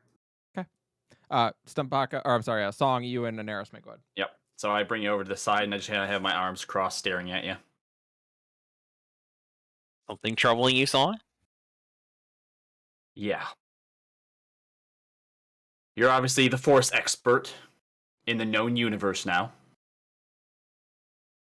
Is there a way to use your Force powers to boost somebody else's Force powers? Like, if we join hands or something, can we, like augment each other? What? I'm sorry, when did this become Power Rangers? I'm talking to the Grand Master here. Thank you very much. Look, so you know that I have some, like, weird space magic thing that I got, right? Some of us got, okay? You're Force sensitive, yes. Yeah. So my thing is I can find things sometimes, right? And I Uh-huh. really need to find some cortosis ore. But when I tried to do it earlier, it didn't work, and since you're like the Jedi Grand Master, I thought you could help me. Did your sister put you up to this? I mean, not in as many words, but she doesn't think I can find it, and I can. I'm gonna prove it to her. So just here, hold hands with me. I'll humor you. This is not how the Force works. Okay. All right. So Can we I, just close I need our a dro- eyes can now. I get a humoring drop you. of I'm Han actually Solo? doing- We just close our eyes, right, and just think cortosis ore. And I'm gonna try and use seek again. I'm trying so hard not to I laugh swear right to now. God, if this works. Kelly's gonna hate herself after this. Nope. It's not how the Force works. All right. I'm sorry, No, Song. no, it's fine. You're obviously just not powerful enough. I'll see if Seeku can help me later. I find that I'll head back to the table. Oh my god. Yeah. So no, you do not detect any cortosis ore Okay. while holding hands with Anaris. You do both feel a little awkward. Anyway, Only that it didn't work. Just Right. admit your true feelings. yeah, I know you only been together for a few minutes, and I can already see you're really in love. Why can't you see it? All right. Raj So- was my one true love. I will never love again. That's fair. That's fair. So, as you are talking, you see a Mandalorian approaching you. He is actually Raven. Before we start, I need go ahead and make a lore knowledge roll for me. Difficulty 1. You can add any bonuses that the Darksaber gives you for this. This is to see what you know of Jorah Saxon. Well, I hope that while going up to whatever the equivalent of the academy is, Jorah Saxon had a huge crush on Raven. And it was like So that's super just- awkward all the time. Regular lore. Yeah, lore. I need to double check because I think the Darksaber is only leadership roles. No, I'm telling you, you can apply the bonus to this. Oh, okay. What difficulty did you say? Difficulty 1. Oh, I don't know this guy. All right, so you know precious little about Jorah Saxon. You know he is relatively young. He's probably about, you'd guess he's probably about 18-ish. He is, and you know from being in command of him that he's actually supposedly a war hero. Supposedly, he was given a medal for his performance at the Battle of Naboo. Battle of Naboo is a very small encounter that's happened over the last couple of years. Not really an important one by any stretch of the imagination, but supposedly he did handle himself pretty well, and it was actually given an honor for it. So, He got a Mudhorn award. pretty much, yeah. So, as you are waiting there, Jorah Saxon is shown in. He wears a rather garish set of Mandalorian armor. It is purple with a gold trim on it. He has a satin-like half cape in gold that he wears over one shoulder. On the exposed side, he has a number of medals attached to his chest plate. You have never in your life seen a Mandalorian wear medals on their chest plate. And on his left shoulder, he has the symbol of Clan Saxon, which is a crescent moon with a star behind it. And on his right shoulder, he has a white rose on it, on his right shoulder. And he approaches you. Mandalore, it is an honor to meet you. He... You would not think he is the son of Gar Saxon based on appearance. I know you've said his name like 4 times. And Jorah. Jorah. Okay. Jorah Saxon. Go ahead and everyone, if you want, you can make a. It's not perception. What is it in this game? To perceive something. What is it? Is it perception? It might be perception. Perception. Cunning? Perception. Okay, sorry. Cunning. Yeah, there's a Go ahead. perception. You can all make a perception cunning check on a difficulty of 2. They all fail.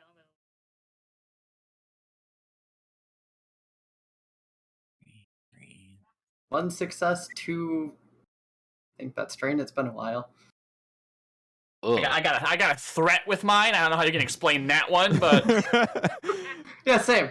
I did succeed. It hurts your lose brain brain to look at this cells. person. You You lose know what? brain That's fair cells. enough. That's fair Yeah. enough. On Yeah, a I get- success, if you like, got us like cringe. Did we? That's what it is. We got 1 cringe. That's Yeah. what it is. on a success, you can tell. Well, you can't tell for sure, but you're pretty sure he's flexing underneath his armor right now. He's definitely trying to make himself look more buff than he is. I'm gonna stand up, like obnoxiously so, like pushing out the chair so it screeches. Yeah, absolutely. Stand up, walk around over to him, put a hand on his shoulder, pull a chair out, and go, "Sit down, son." Push him down into the chair. He smile or you. I mean, he takes his helmet off. Actually, Sure, he is yep. very handsome. He is got blonde hair, cut relatively short, but and bright green eyes, and he is quite handsome. He takes up and puts on a big smile for you and goes, "Oh my goodness! As I live and breathe, Song Visla, the war And hero himself." Push him down into the chair, like halfway through his little speech. Push it up. And then I make sure to grab any of the breadsticks near him and move them to the other side of the table and go take my seat. Sure. He's like, "Okay then." It is wonderful to meet you all. Allow me to introduce myself. My name is Jorah Saxon. My father is Gar Saxon, the leader of Clan Saxon. Well, Jara, it is a pleasure to have you here amongst us. It's Jorah, actually. Jara, yes. No, sorry. Little old, little hard of healing. My apologies. Of course, no, I understand entirely. So, it is, now, it is sure, you truly an have honor to meet business you. with the Mandalore, but as you can see, we're in the middle of a meal. I do apologize for interrupting. I was told to get join as soon as I got here. No. Please. You are more than welcome. He nods. Excellent. Well, it is fantastic to meet you. How to put this? Raven, he seems to be sizing you up.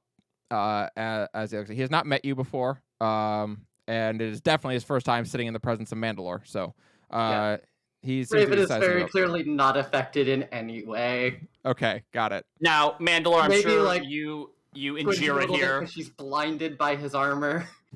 Yeah, I'm sure it's- you and Jira here would love to get to business, but if you don't mind, Jira, whenever someone sits at our table for the first time, it is customary to share a war story. So I'm eager to hear. Tell us about your exploits on Naboo, was it? Oh, of course.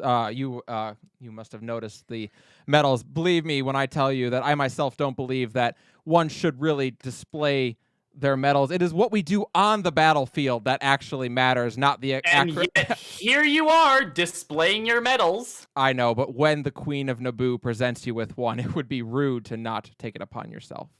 No, I was the commander of the Mandalorian forces of Clan Saxon on Naboo when the fighting broke out. We were able to defend the Queen's palace is the word. We were able to defend the Queen's palace from an onset of Sith troops. I actually led a battalion out into the field and was able to destroy the port that they were trying to land at before they were able to bring down most of their forces, and we were able to fight them off from there. Ah, I see. So you didn't fight their main forces. No, I prevented us from fighting their main forces. No, that's what I said. Very good, very good. Impressive. He nods. Okay, well, I mean, it saved some lives, so I was happy. It did. Are you not going to share one with me? You know what? This will kind of count for all of us, but not many people know about this one quite yet. If you don't mind, Mandalore. But a few years ago, I don't know if you heard of what happened on Felucia, but obviously Felucia, there was a Bacta facility there that would have went a long way in helping us with the war effort. So we were sent there to get it up and running, figure out exactly why it wasn't. You ever fought a Rancor? No, I can't say that I have fought a Rancor. Let me tell you that your tactics of being able to blow up a port before the Rancor's forces landing is not one that will go very far. But when we first went up against this Rancor, it was actually Mandalore here that blew off one of its limbs that it instantly regenerated. It was a Rancor that was using some sort of weird Bacta, experiments. They were trying to do something or other, and it basically gave this Rancor super healing abilities. And yet, we all have the tattoo of its defeat. That is very impressive. I myself don't really care for taking tattoos upon my flesh, but I We can understand the tell. value of it. He's like, all right. I appreciate you sharing such a valiant story with me. You are truly everything they say you are.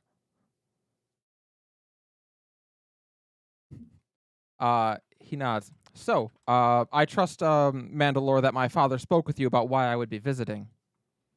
Something about preventing an uprising in Clan Saxon? Ugh. Wait, a what now? Yes, some of the members of Clan Saxon, supposedly some of our lieutenants, have found themselves disagreeing with many of Mandalore's policies, and there's talk of revolt about both against my father and against Mandalore. Anyway, that is why I have come, as a matter of fact. It is my sincerest hope. I don't tend to agree with most of my father's views on anything, actually.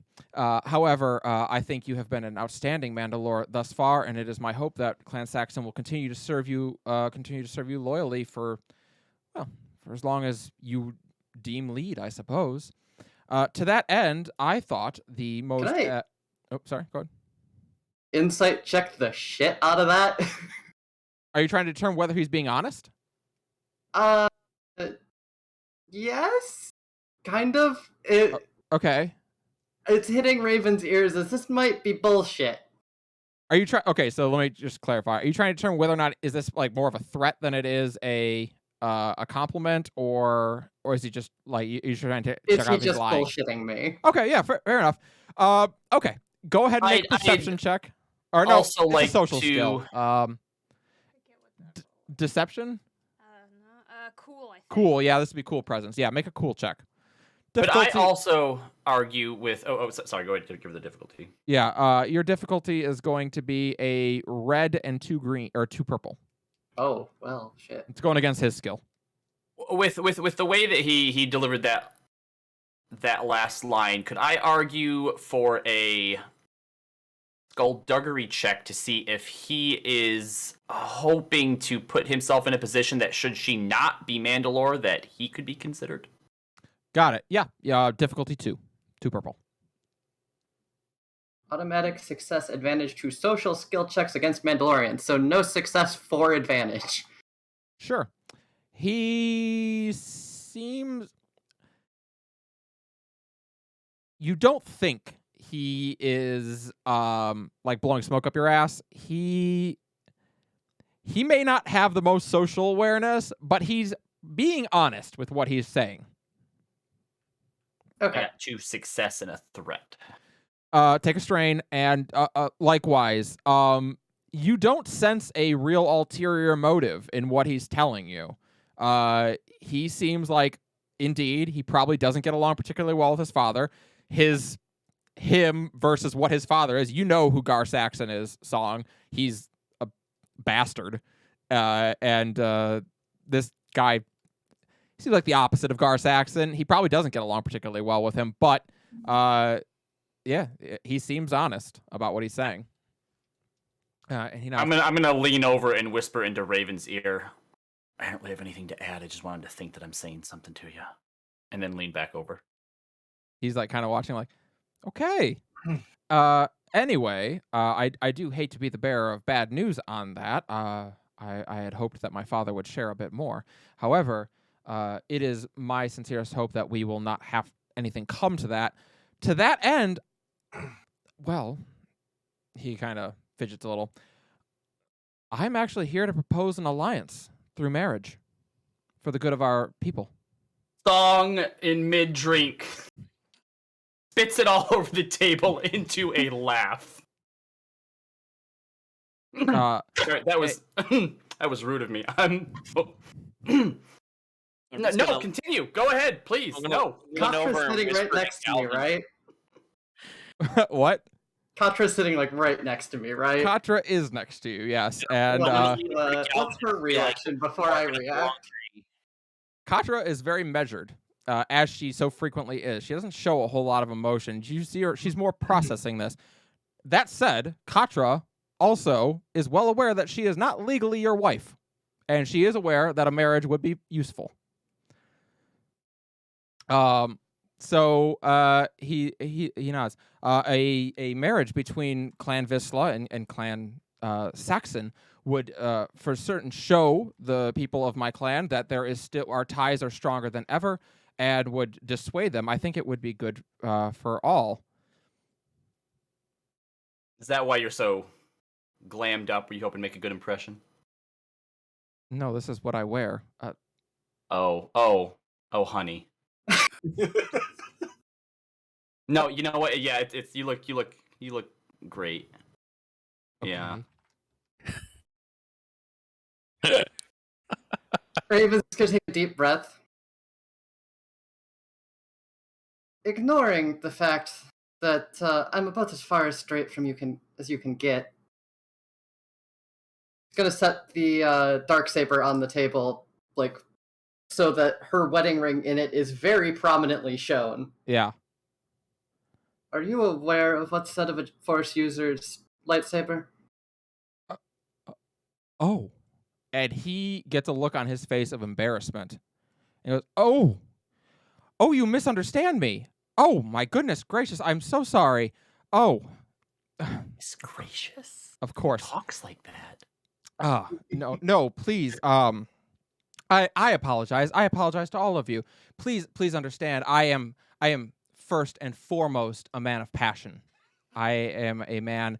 I understand the ways of love, and I understand the difficulties between the situation that you find yourself in with Katra. But I would never suggest to come between you and Katra. That's ridiculous. No. I have my eyes set on someone else. And he looks towards Song. All right, son. So maybe you get the wrong idea here as well. I'm way too old for you. No, not you. And on that moment, Sifu walks into the room. Oh boy. And he looks over and goes, "Ah, there she is. Excellent." I need to go get my blaster. Sifu walks over to the table and looks to Raven. Oh, good, Galvin, you're here. Jorah immediately stands up and looks to Sifu. Sifu, my name is Jorah Saxon. And she kind of glances at him and is like, okay. He dresses like this all the time. She blinks. Okay, why do I care? And he's like, forgive me my bluntness.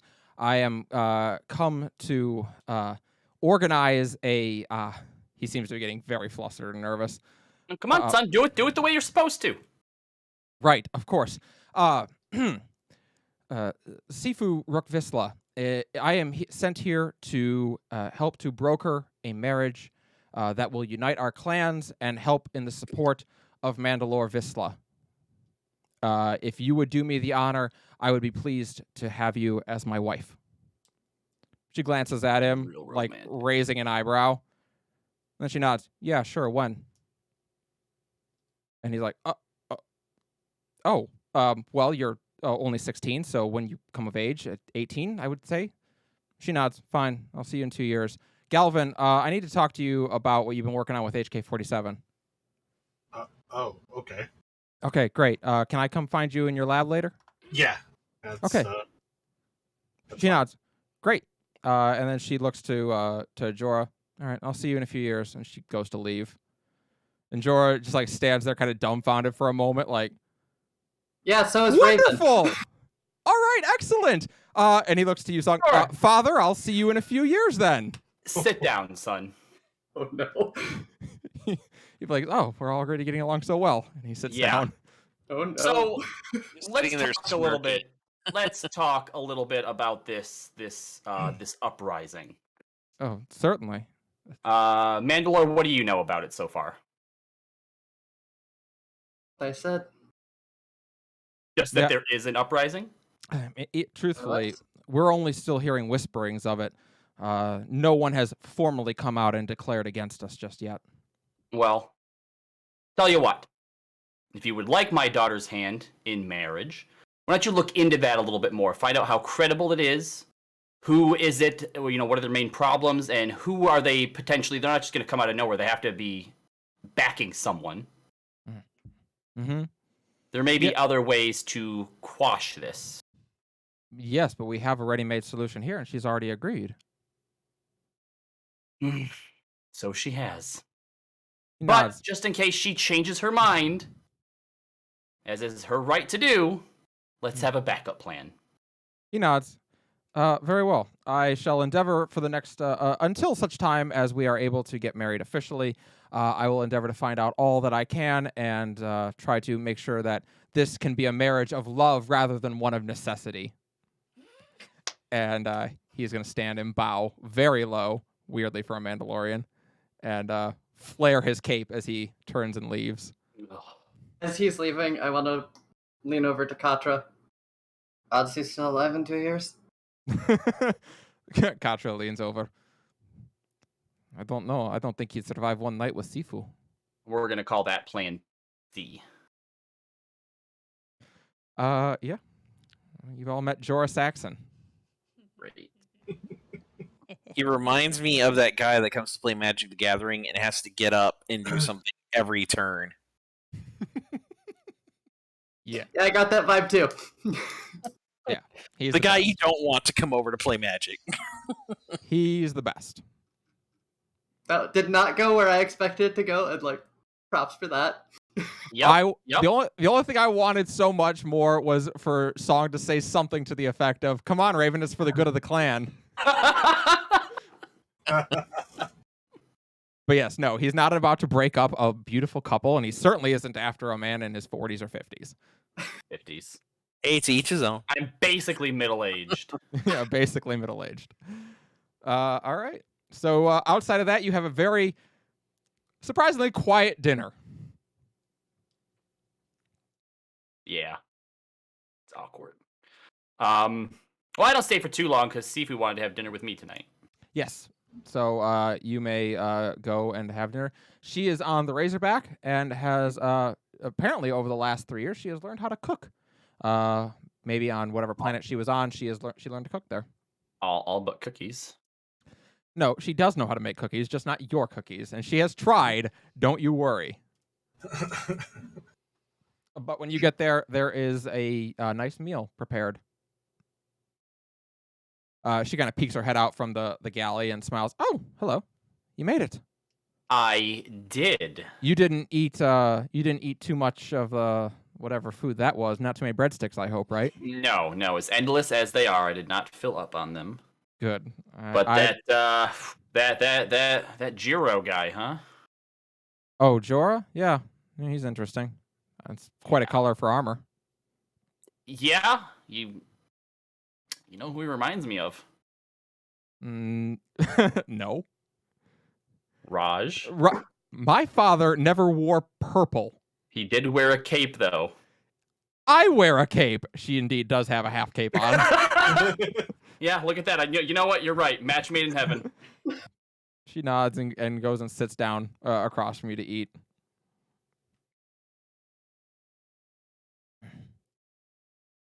Been trying to think over the last 3 years. I've been meditating on it a lot. Why M3T4 was of interest to Revan, what it was that he could have possibly have been after in such an old droid. I mean, we thought that it was, the ability to detonate the kyber crystals, but when we mentioned that, he said we thought too small.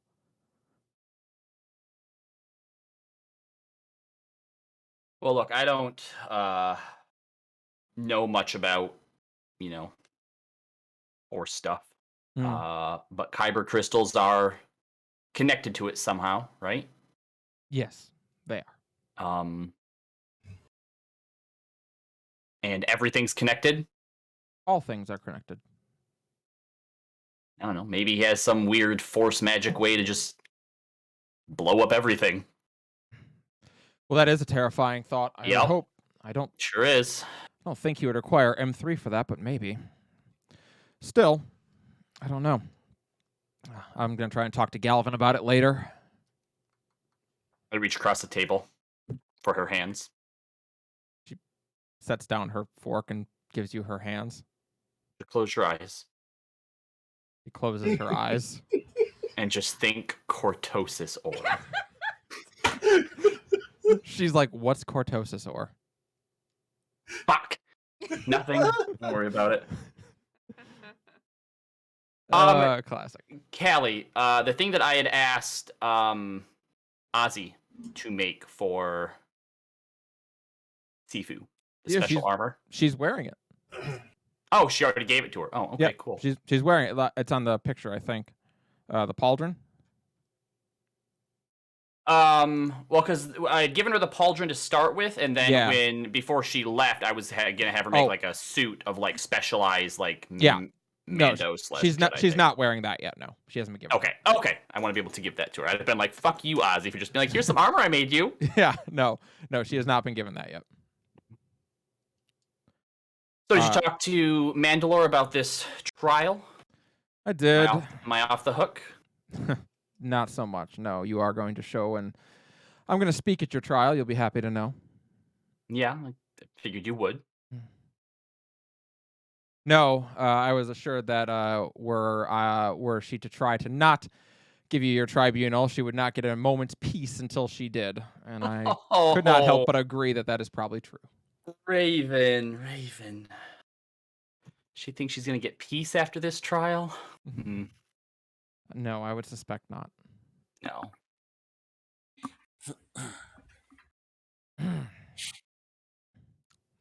Dinner's a little awkward.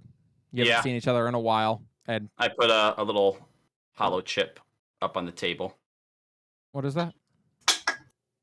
This is the recipe for those cookies. If you beat Mandalore Vizsla Yeah. in saber combat, Mhm. or Or if you call up Jorah and tell him where he can shove it. The choice is yours. she raises an eyebrow and kind of laughs. I could absolutely beat Mandalore Vizsla in saber combat, first and foremost. And second of all, no, I think it'll be a good marriage. It'd be useful for helping Raven, and that's why I was sent here originally, was to get married and be of help. That's what you want. She seems pretty nonplussed about the whole thing. All right. Well, look, if it ever comes to a point if I'm still around and you find someone you'd rather be with, you just let me know and I can take care of that, no problem. Father, I do not intend to marry for love. No one intends to marry for love until they find it. Well, listen, maybe one day I will find someone that makes me feel that way. However, no. You think that I planned on falling in love with a secret Sith pilot? No, I would imagine that you didn't. Were you opposed to love? No, it's something that sneaks up on you. It's not really something that, the Mandalorians talk a lot about or care a lot about, and it's gotten a few that we know in trouble one way or another. Well, I do not wish to marry for love. I've seen what it does to people, and I have no interest. You've seen some of what it can do to people. Yes. Yeah, I saw what it did to you. After Are you seeing what it's done right now? I think love for a child is different. Right, but how did that come about? Not saying that I would never have a kid in some way. Or maybe I would take a foundling or something like that, and I would love that child. You lost mom and you ran away from everything, including me. And Raven, if she loses Katra, her whole being as a person is based on it. I don't want that for my life. Well, Raven's another story, but love can be a crutch. But it can also be a shield, too. Look at what Katra's willing to do for Raven. Look what I'm willing to do for you, what you were willing to do for a sister that you had never met. She kind of looks down at that. Don't discount it entirely. There are ways to help Raven without sacrificing something in the future that you don't fully, that nobody fully understands, even those who fall in love. You just don't completely close the door. That's all I'm saying. She nods. Love can do great things, but I've also seen the danger of it, and I'm very wary of it. Oh, good. You've learned a lot of the lessons then. He motions to the lightsaber. That can do a lot of great things, but it's very dangerous. In fact, the Force is quite the same, isn't it? Oh, yes. Those of us Yet- who are attuned with it, we risk falling to it. Well, love's the same way. Well, I suppose we will see. But for now, I intend to use my marriage to help people. Well, you have 2 years. Figure that out. Now, as we continue to eat, did Raj ever talk to you about the birds and the bees? She looks at you like, I am going to throw this at you. And we'll just have a nice dinner. Okay, very nice.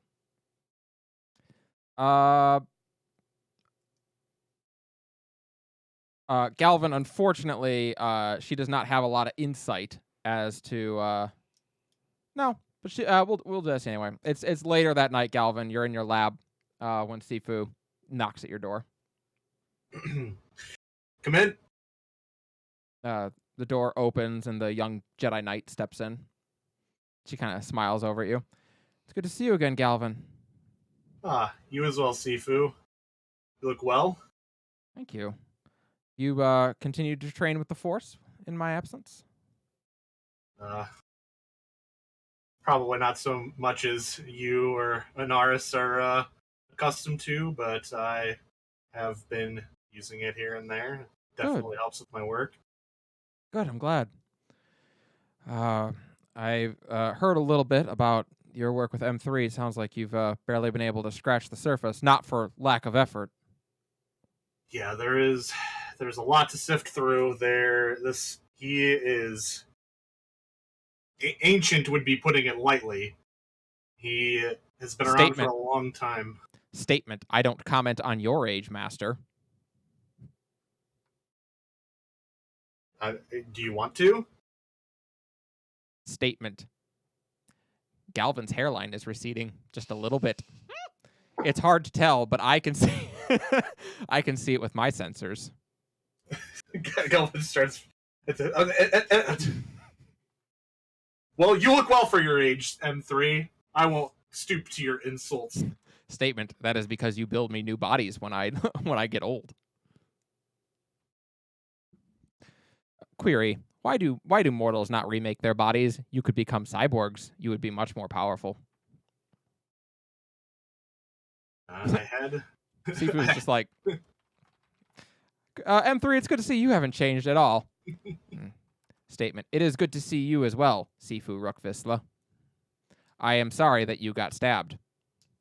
She's like, you see her hand just kind of like go up to where there was once a big lightsaber wound, and she nods.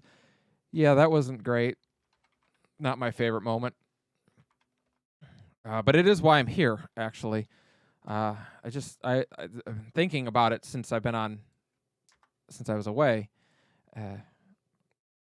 Darth Revan went to extreme lengths to try to get his hands on M3, and it has bothered me trying to think of what he might be after. That he would, not just that he would attack me, that's not super surprising, but that he would go to such subterfuge to try to get M3. Yeah, it does stand to reason. I mean, Vandar was the one who basically led us on our quest to find that kind of led us to finding him in the first place. So part of me thinks that it's been his plan all along, or at least part of it. So there's definitely got to be something there. I agree. I talked to Anaris. He didn't really have much to share because his master, when his master had turned or started acting more strangely, he had been gone for so long that there's numerous things that could have happened that caused his shift in mentality. She nods. Yes, they have not yet made their plans known to us, but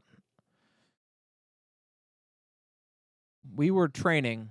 I had just become a Jedi Knight, and it was all very sudden when we were told we needed to leave and return here. I get the sense this lull is about to end. That's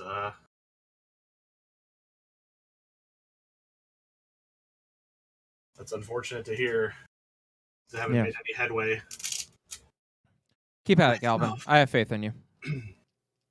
Well, I appreciate it, Sifu. You know. And congratulations on your engagement? She starts to laugh. Oh, I thought you were going to say knighthood, but yeah, that too. Sure. Well, that as well. Congratulations on... I don't know about all the Jedi ranks and whatnot, so I guess I don't really know how big of a deal that is, but congratulations on that as well. She kind of smiles and nods. Thank you. And yes, I suppose it will be Sifu Rook Visla Saxon. This is getting complicated. But, it could be Sifu Visla Rook Sidrus. Well, there's a bit of an age gap there, but fair enough. Is there? I thought Galvin was pretty young. I mean, he's like in his mid to late 20s. Well, now it's 3 years ago. He's probably almost 30 now, right? Oh, never mind. Forget it. All right. Yeah, it's like late 20s now, I think. Yeah. She nods, and she'll leave for the evening. And there's a couple of quiet days that kind of follow that as we get prepared for the trial, the tribunal, I should say, of Song Visla and Katra. The morning of, there's a lot going on Mandalore. People are, the heads of every clan have arrived in the capital. They are intent on being present at the first tribunal held in 1,000 years on Mandalore. So it's been a long time since this has been done. It's been a long time since anybody was held accountable for anything, is what it sounds like. Well, No, usually just when you're held accountable, they put a blaster to your head and shoot you. This is something that's kind of new, or not very old actually.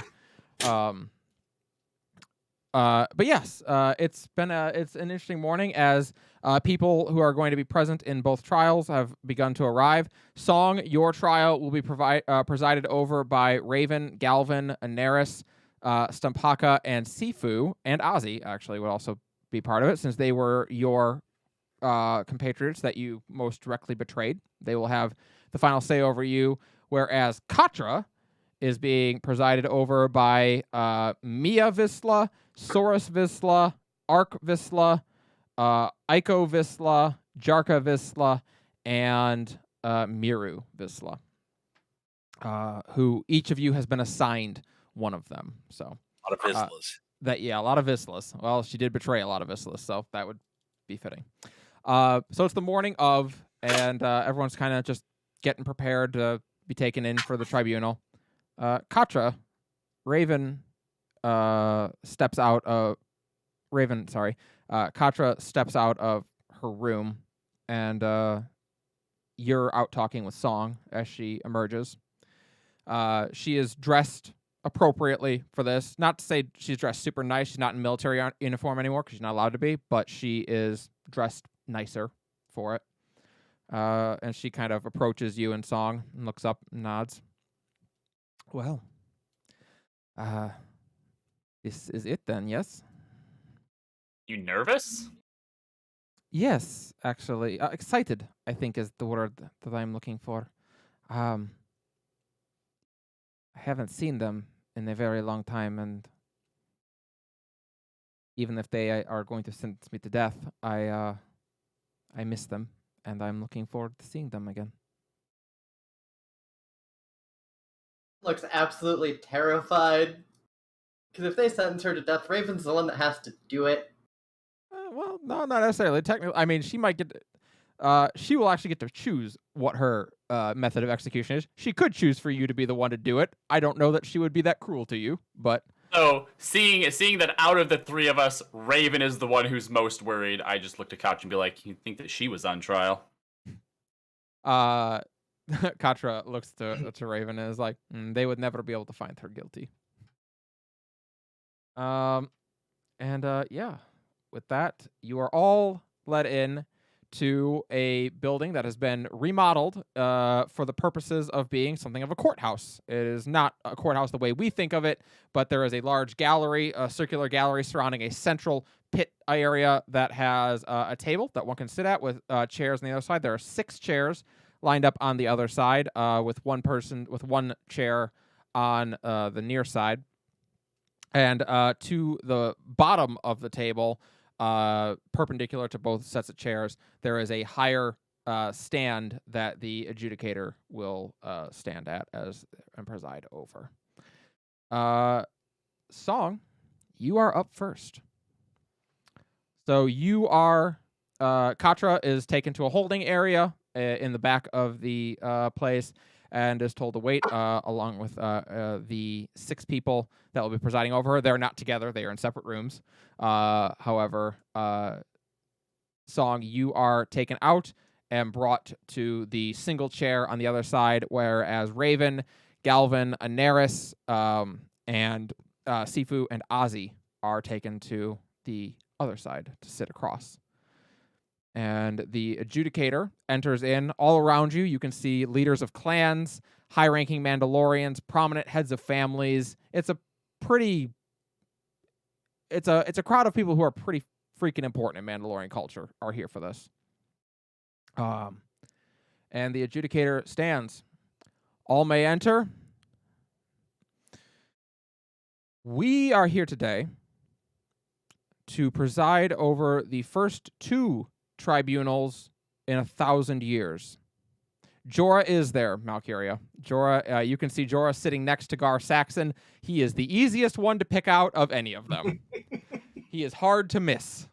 Dude's a preener. Yeah. Yeah, he's peacocking up there.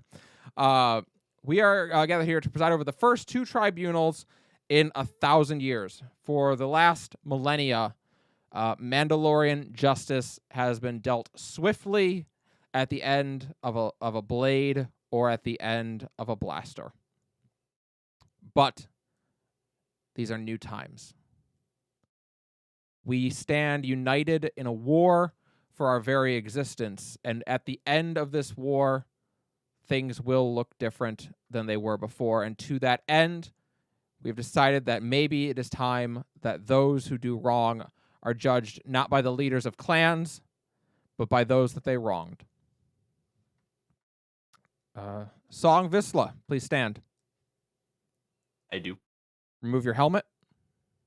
It's already removed. Excellent. Nods. Please state your name for the record.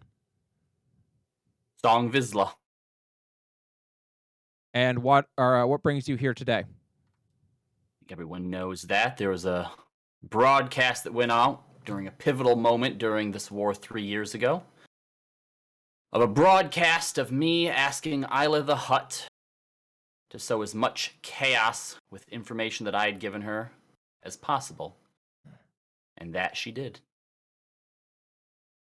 Very well then. For those who are unfamiliar with the rules of this tribunal, it will proceed as follows. The accusers, motions to the 6 of you sitting at the table, will be granted leave to ask questions to their heart's content of Song Visla, who will respond to them truthfully, honestly, and completely. When they have had their questions answered to their contentment, they will have the final say on what punishment Song Visla is to receive. They will privately deliver their verdicts to me to be read aloud. Has everyone understood?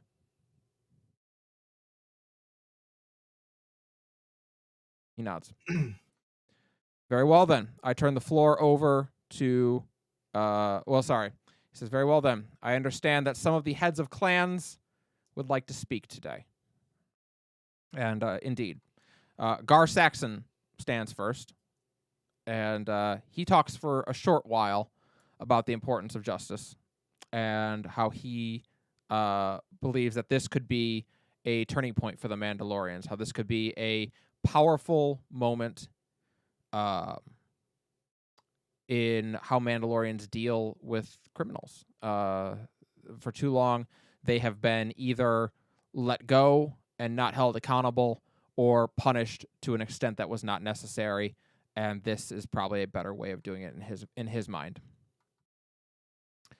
Sifu stands up, and there's a bit of a murmur as she does, as a lot of people are surprised to see her back.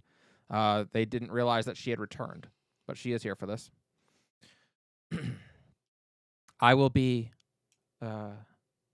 not taking part in my father's trial as his daughter. I am not impartial. I may have questions to ask, but I will not be rendering a verdict today. I will leave that to those who stand among me. I wish to tell everyone here a story. There's a story of Suneazi, but you all know her as Darth Toxus. My sister murdered my brother. She didn't have to, but she thought she did. And after she did, she was told she was a monster, that she had crossed a line that she could never come back from. And because of that,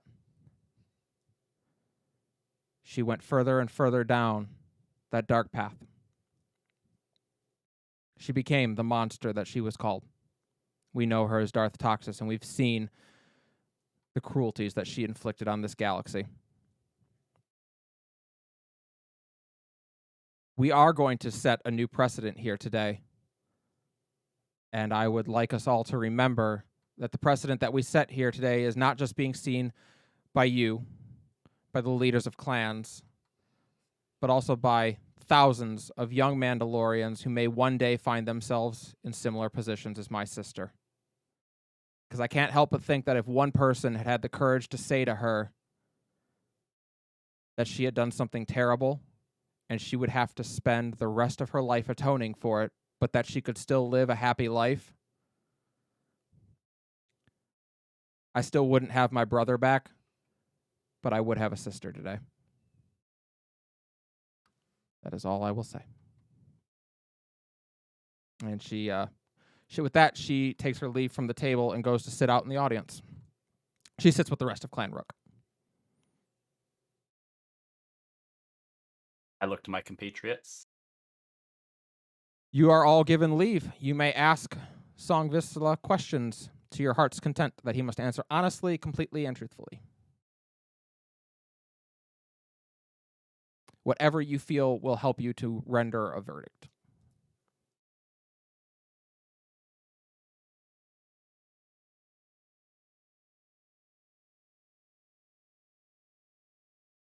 Come on, Mandalore. Yeah, I was just thinking Raven's going to start.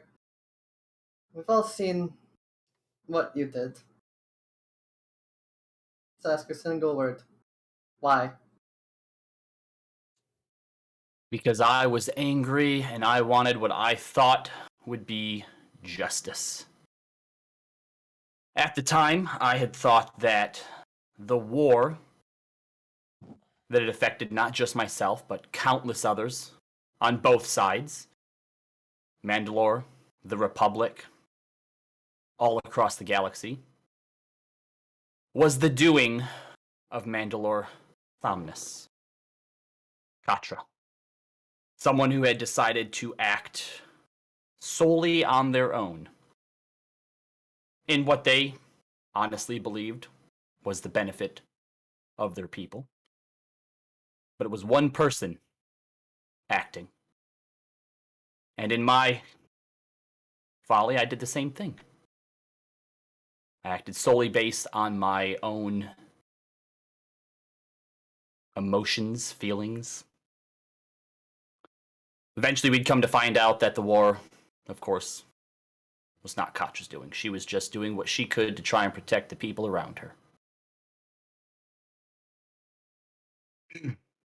And 13 years ago, when my wife and children were taken by Darth Revan, my wife Lelia took it upon herself to try and stop it. She didn't reach out to anyone either.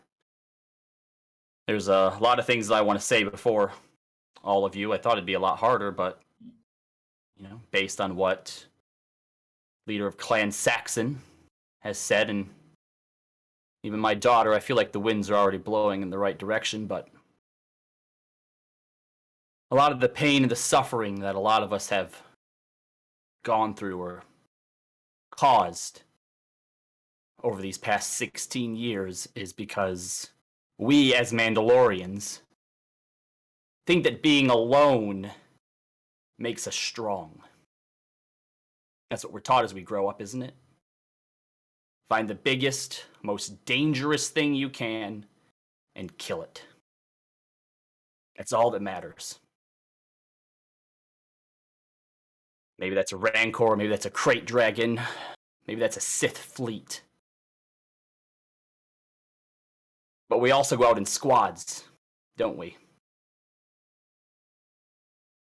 We take the counsel of our friends, of our allies, and that's where the real strength comes from.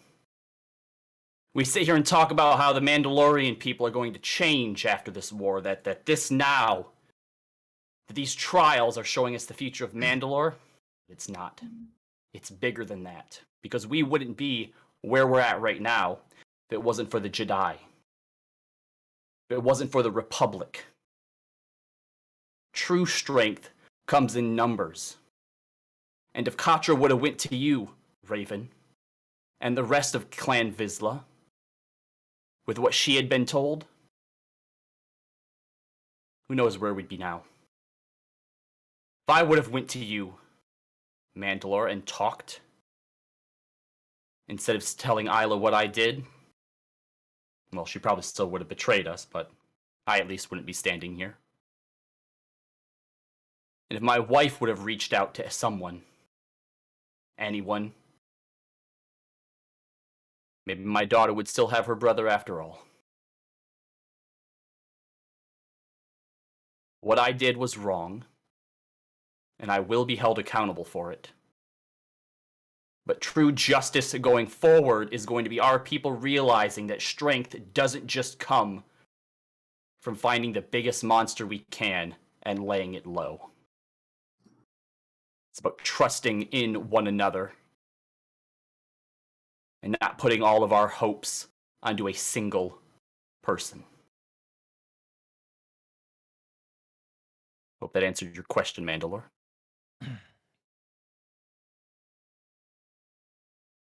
Raven's just gonna nod, look to the rest of the group like, I asked my question, now it's your turn. I won't be quite so long-winded for the rest of you.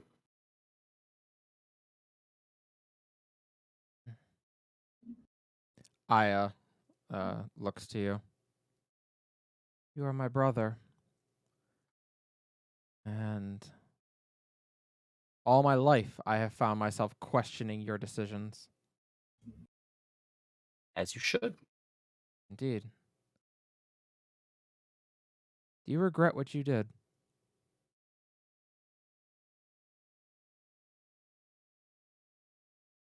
It's easy to look back on decisions we've made and answer differently. We have new information. We feel differently about it. If I was put in a similar situation now, would I act differently? Of course.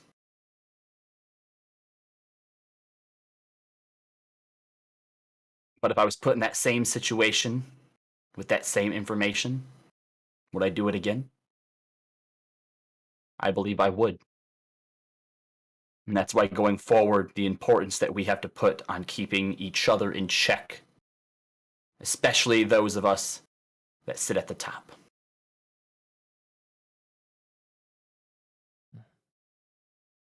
Aya seems satisfied. She leans back. Grandmaster Anaris? Anaris, Galvin, anything? Galvin will stand up.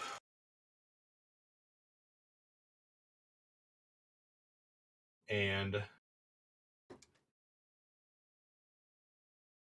crap, I lost what I was gonna say. I hate those moments. Damn. Or I'll give Galvin, that. Galvin stands up and then sits back down. Powerful. It was something I wanted to ask Take your something time. along the lines of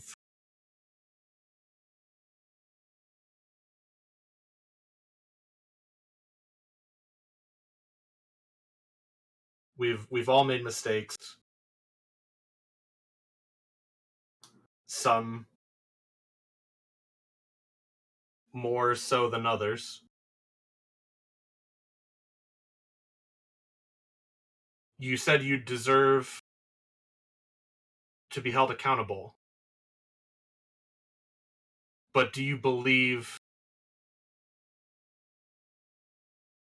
in redemption?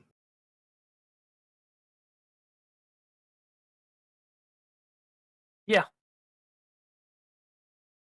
I think that in my case, my crime is more the mistrust that I've now instilled in all of you. As I said, Isla was going to betray us from the beginning. I've atoned, at least in my own eyes, for that by removing her from the equation and bringing her Ruby Eclipse into our cause. But what I think isn't what's important here.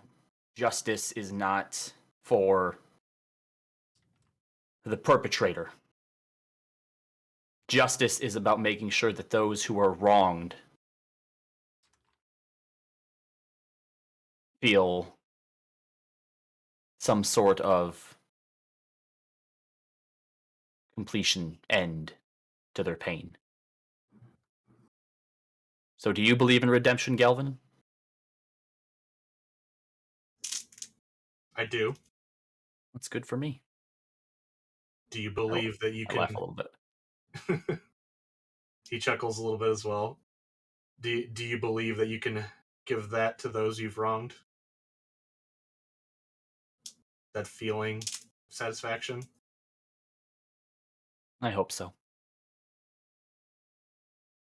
He nods and sits back down.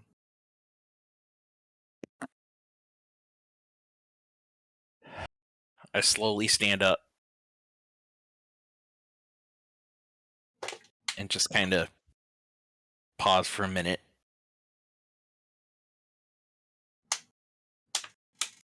Did you feel you needed to have some kind of leverage with what you did? No. I knew what I was doing was wrong. Had I been more honest with myself, I would have put that information out there. He kind of looks down a bit in shame, but I did not want Raven to know that it was me. I want to disappoint her, not because she was Mandalore. She was the one who brought Song back to life before all this war business happened. No, I wanted Katra to suffer. I guess if I could go back and make a change, I look to Ozzy. That's what I would have done. I would have done it myself. Nods. The adjudicator also nods. Very well then. There are no further questions. I leave it to the five of you, or rather, yeah, the five. 1, 2, 3, 4, 5. 4 of you to make your final determination. You may submit it to me, and we will render a verdict. So, players, you may all DM me your. I could take my headphones off if you guys want to actually just talk amongst yourselves. I already Wouldn't know they what get a Raven's wouldn't they voting, get a so- chance to like actually deliberate with one another, like in private or something? Yeah, they would technically be given a room to deliberate privately. Well, but, send me a message and want me to put my headset back on. All right, great. You may all deliberate and decide Song Visla's punishment. Man, that If one guy's is small. warranted. What an asshole. No. Raven, what do you think? So, my internet cut out a little bit. What are our options here? That's up to you. I mean, obviously, you anything Okay, because I from thought when we originally talked about this, it was a like, it was That- like a it was for kill, Katra. exile, or reinstate. That was for Katra, whose crimes are a bit more serious. But yeah, effectively, you could if you wanted to execute Song for this. You have the power. But no, it is up to you all to determine what the punishment is.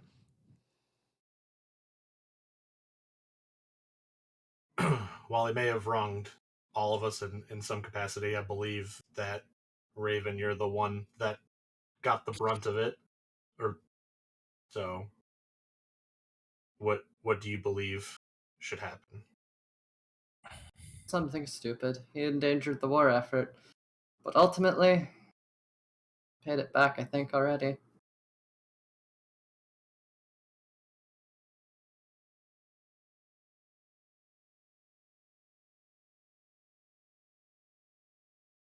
Uh, So you think Oz- Ozzy will nod. I think.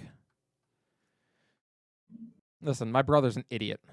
However, I do believe that between his efforts in the war thus far and what he's done over the last 3 years, he has proven himself capable and useful. You said a long time ago that we couldn't spare a person, that we all had to work together to defeat the Sith, and I don't believe that's any less true today than it was the day I agreed with you then. So, I'd say he's paid his penance. I'd have to agree. Well. All right. Robbie can put his headphones back on. Although, Oh, never mind. No, he can't. hang on, hold on. Let's just mess with him for a little bit and have him hang out with his best friend Jorah for a day. I love the idea he has to walk Jorah. He has to walk Seafood down the aisle. and give her away. Mm. Well then, Ozzy in cackles. 2 years' time, then. I personally would also like to tack on that he apologized to M3T4 for shooting his arm off on multiple occasions. All right. Not really what he's on trial for. No, but that could be part of his punishment. All right. I like it. You may rejoin, Robbie.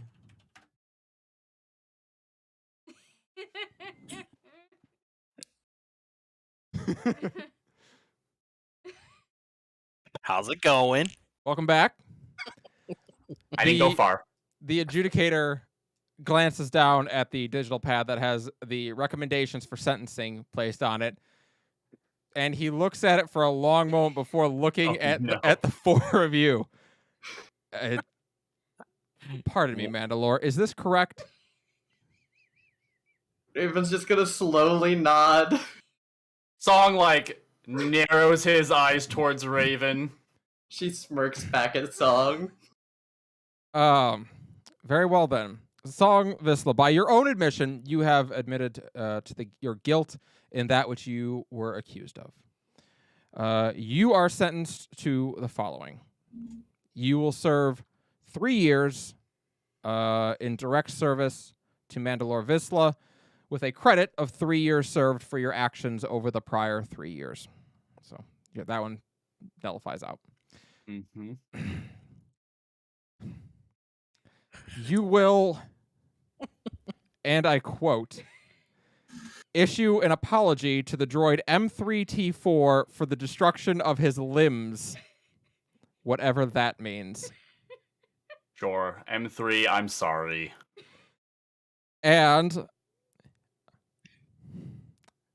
you will give your daughter away at her wedding in 2 years' time. If that's what she wants, of course. Very well. And I will shake the hand of the man she is to be wed. Unrelated note for everyone here. I just want you to know that when I defeated Isla the Hutt, I did so with a handshake. And then I look at Jorah. Jorah's like, Jorah gives a look that says this. That's an impressive handshake. I can't wait to see this. Oh my god. This guy's amazing. He's gonna be my father-in-law. And Gar Saxon's like, ugh. He definitely seems like the kind of guy who has that handshake where he just like vice grips your hand. Oh yeah, absolutely. It's And way after too tight. He's all for sure. He is for sure compensating for something. By the way, everyone, go ahead and make a perception check. Difficulty 1. I always forget which one that is. There it is. 2. I'm using a destiny dice. Great. 2 success, 2 advantage. That's Oops, that was the wrong that's channel. very impressive. Oops, I put it in the Endwalker spoiler. Nice.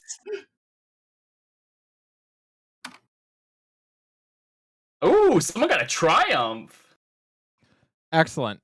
Everyone who has at least one success, Jorah's definitely flexing under his armor again. You can see it from here. How's Sifu reacting to this?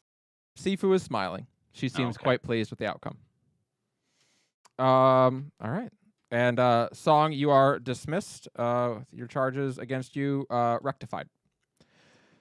And the rest of you are also allowed to go up into the stands now as 6 more people enter into the area, and followed by Katra, who comes out last. A lot of eyes narrow, and there is a murmuring in the crowd as Katra is brought out and had made to sit down at the table across from 6 people she at one time considered family. So, Sarah, I gotta make sure your mic's on. It is excellent. What up? So we have 6 people here. We have Mia Visla, the wife of Gon Visla, who is played by Sarah. Hey. We have Soros Visla, brother of Sorno Visla, played by Turlo. We have Ark Visla, best friend of Luca Visla, who would have been played by Juxta, who is not here this evening, so I will be playing Ark. We have Aiko Visla, the wife of Sai Visla, played by Autumn. We have Jarka Visla, the father of Aya Visla, played by Darkflux. And we have Miru Visla, son of Miru Visla Sr., played by Robbie. And so Katra is let out and made to sit across from these 6 people. They are all the closest living kin or friends of the deceased, as obviously the deceased cannot represent themselves. So it is their closest living family and failing that, friends. The judge once again stands, nods. This, you all Did right? you just change your hair, Dark Flux? Maybe. I was Darflux, staring at that the I whole time made- going, what's I- up with the wig? I made that up off the top of my head. It is not actually a criticism. I just thought it's something that Galvin would be a little mindful of, and it may not be true. Well, no, this is for the character. I'm representing a new Yeah, character. it's a new so- person. Gotcha. Yeah. No, I no, thought this understood. was about a hairline crack. Oh Sorry. no, I understood. I knew it was being a new Gotcha. person. All right, I love it. Perfect. Okay. I'm just wondering where he pulled it out of. I know. I just looked and was like, God, "That's not." it's his hair. from a cosplay I had like years ago. Got it.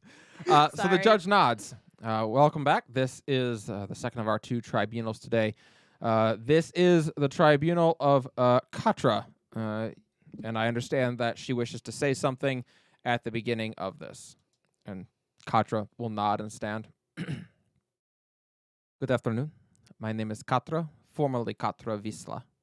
I stand before you today charged with treason, as well as in the accidental deaths of 6 of my squadron. There is no need for debate as to my guilt. I am guilty on all counts. I humbly ask now that those affected by my actions be allowed to decide my fate. And she looks to the 6 of you. It is very strange for all of you. This is someone who at one time was one of the closest people to you in your life. You are all the family of this squadron that perished. And that being the case, like Miru, for example, she was present when you were born. Like her and Raven were. So like you're all pretty tight. You were at one time, and obviously not so much now. The judge nods. As before, Katra has agreed to answer all questions truthfully, honestly, and to the fullest extent that she can. You will all be permitted to ask her questions, and at the end of it, you will have the final determination as to her fate. So, I now permit you to begin asking questions at your will. He looks to Katra, assuming that is still that you still agree and swear to tell the truth. She nods.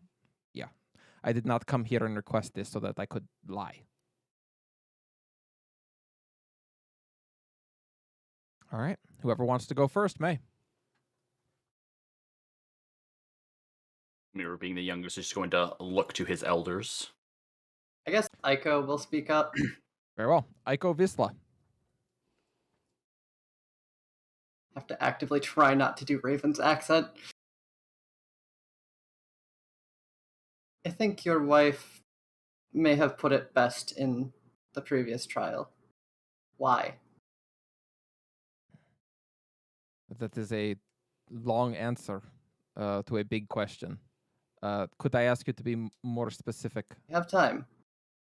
Fair enough. From the beginning, then. I had gone to visit my father while Raven was out of town. She was on a mission. And when I got there, I heard shouting. So I ducked into the alleyway nearby. I heard my father call someone a treasonous bantha. And when the shouting died down, I saw Mandalore Visla leave. I could not get my father to tell me what it is that he had found out or what had made him so angry. And when my father turned up dead a few days later, I knew why. Not that I blamed Mandalore Visla for that. You do not call Mandalore a treasonous bantha and expect to see another day. I found out that Mandalore Visla was intent on joining the Republic. In this time, that would have been considered treason by many. And it was at that time that I was approached by Darth Revan. He proposed a plan wherein I would assassinate Mandalore Vizsla, and I would then be taken by Clan Somnus and allowed to live a new life there. I gave it thought, but ultimately I declined. I called it a coward's decision, a coward's plan. 2 weeks later, I had a vision one night. Unlike anything I'd ever experienced before.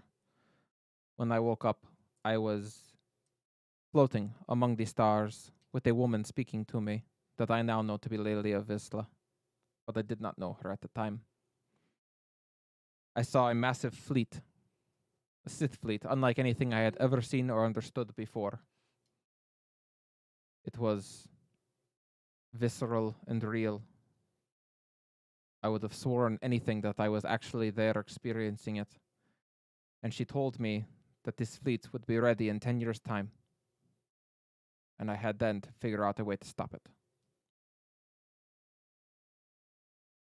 I went to Mandalore Vizsla the next day, and I asked him. I told him about my vision, about what I had seen. And he told me that it would be to the Republic to handle it. Whatever they decided is how we would handle it. And I knew what that would mean, that nothing would be done. So I faked my death,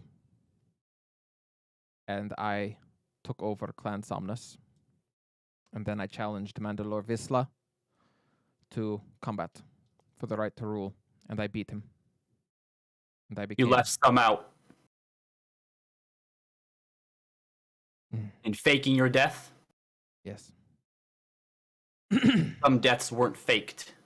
No, they were not. The plan failed. It was supposed to be something that I had set up, an information exchange. We were supposed to get information on a pirate group that we had been going after. You may remember it, I don't know. The idea was I would post Raven as a sniper, and the others would be my backup. They were to come in on the code word and to bail me out if things went sideways. I had planted explosives in the building, and I would make my escape out and then detonate the explosives so that it would look like I had been caught in a blast. I don't know what went wrong that day. They came in before I issued the code word, and they were caught in the blast. I did not intend for any of them to die, but it would be a lie to tell you that I did not know it was a possibility.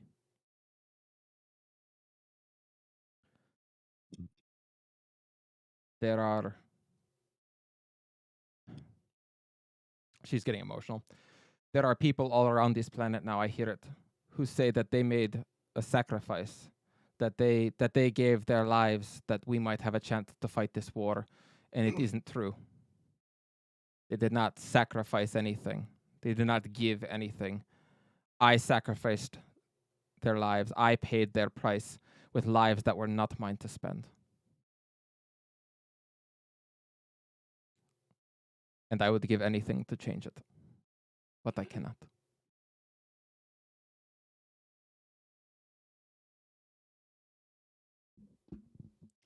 And when did you feel that regret? The moment it happened, or when you were caught?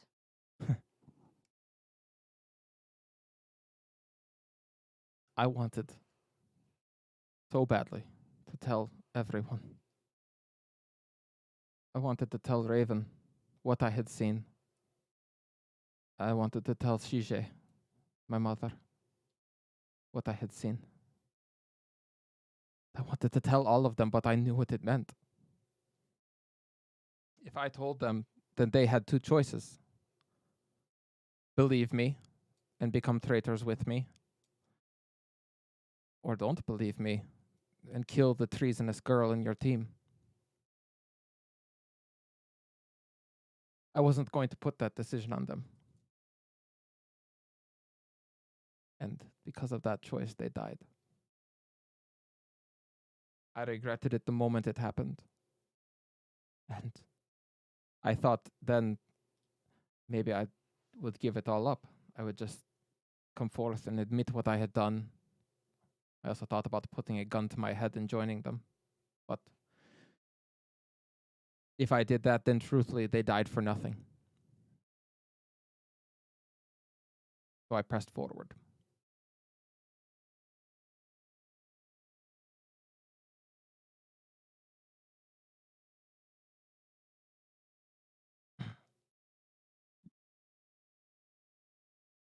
Why did you decide to lie to your people for all those years?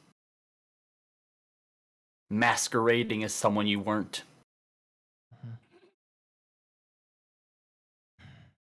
It would have been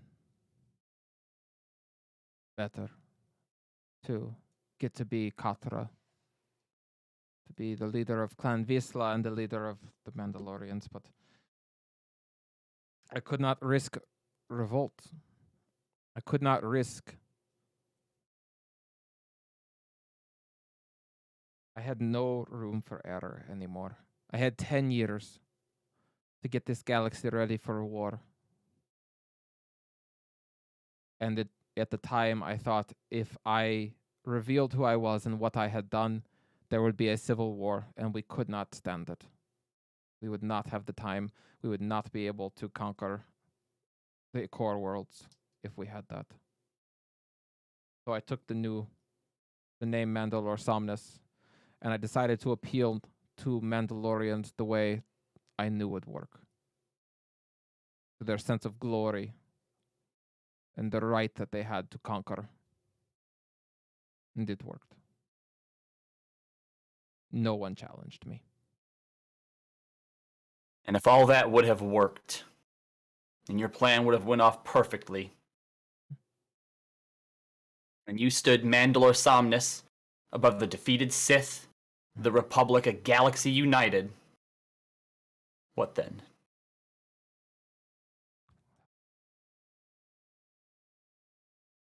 I can tell you what the plan is, but until you're in such a position, I don't think you ever really know what you would do.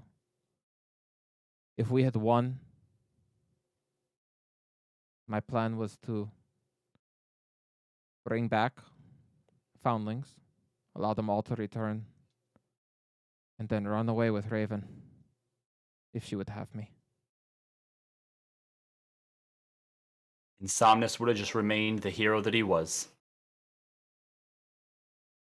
Quick meta note. I thought she didn't know Raven survived. No, I think she did know that you survived. She just didn't know you were going to be there when Okay. she thought you were still just MIA. Okay. I followed you faithfully as Mandalore Somnus, but I never understood why you decided to rid foundlings. The exile? The exile, Yes. considering your wife.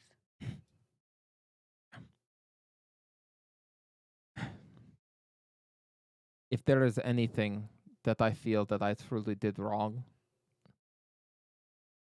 tactically, that was it. I thought at the time, because of what we were going to have to do, we were going to have to plow through one world to the next, one world to the next, until we got to the core world, until we could get the Republic united against us, and ultimately onto our side when we conquered them. I worried that foundlings would be less willing to conquer to such an extent. And so I appealed more to those who would have grown up here since they were young children. I thought it would be more effective for the war we had to fight. I was wrong. Very wrong. Because it was a foundling who defeated me.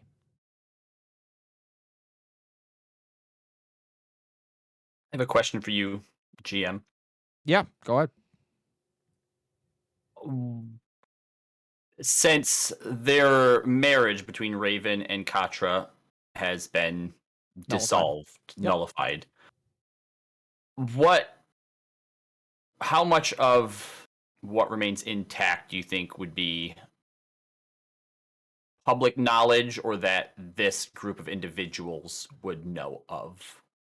Sorry, specifically, what are you asking about them? What they know? They're still together. They lay with each other, right? They're supposed to Oh, be. yeah. Do Yeah. the people? Yeah, I mean, especially like ones like Aiko, who is still in Mhm. contact with Raven. She for sure Yep. knows. Yeah, a bunch of them probably know. Okay. I don't know that all of them do, but for sure, Sure, at least a sure, bunch of them do. Sure.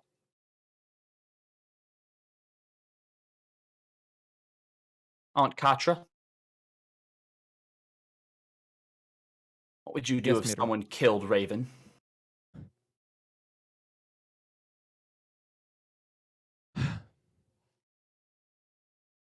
I would want revenge. What does that look like to you? If someone struck down your family, accidental or not? Well,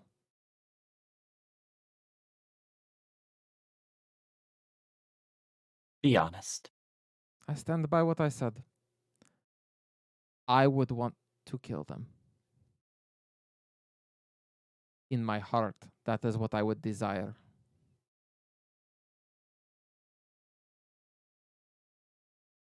But just because you desire something does not mean you will it so. That has been a very difficult lesson that I have had to learn.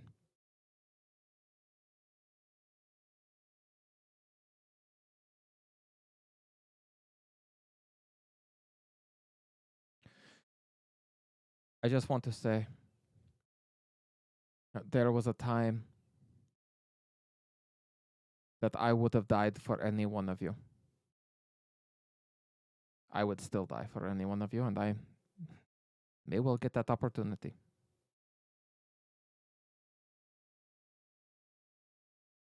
You were the closest thing that I had to family outside of Shige and outside of Raven. And if this is the last time that we speak, it was good to see you all again. I wish it would under any other circumstance.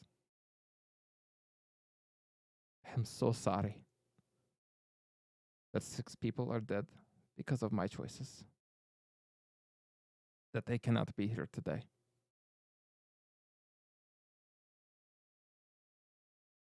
But I love each of you.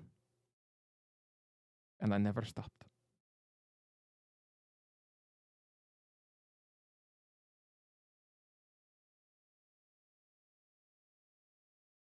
On that day, I thought I had lost 2 daughters.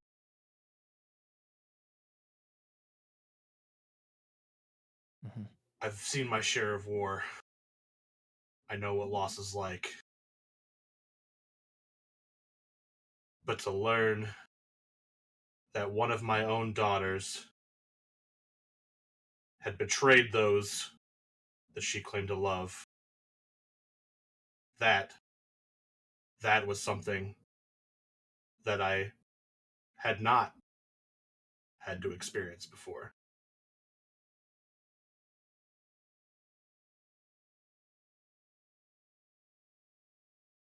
I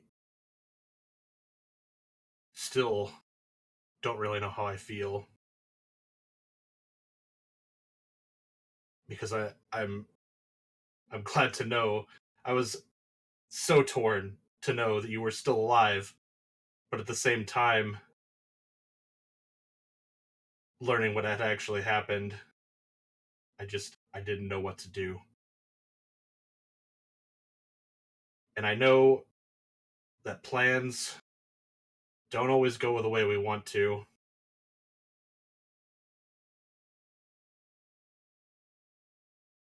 Did you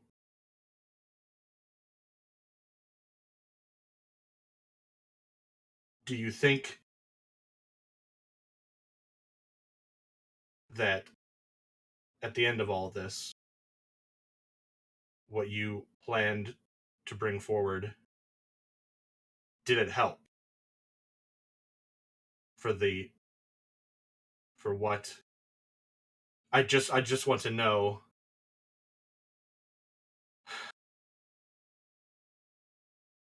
that their sacrifices were not in vain. Are you asking me if it was worth it? Suppose I am. At the end of the day, was it all worth it? Aya was my best friend. I was closer to her than anyone save Raven. Nothing will ever be worth her life.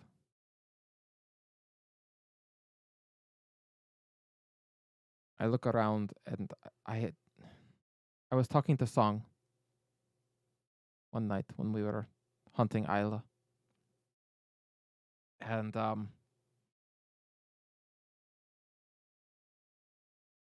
thought if I could go back and just ignore what Lelia had shown me, just pretend I didn't see anything, and spend 10 years with Raven, adopt a foundling, spend more time with Aya, and Sai, and Luca, and Sorno, and Gan, and Miru. Knowing that at the end of those 10 years, we were going to be annihilated. I want so badly to tell you that I would do it. That I would decide to go the other way.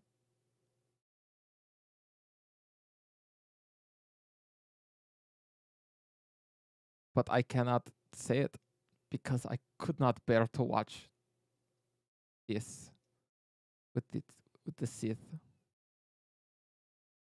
It would kill me to know that it was my fault.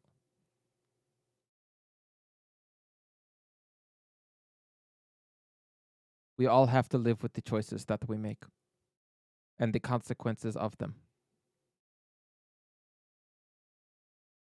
I will live with the choices that I made.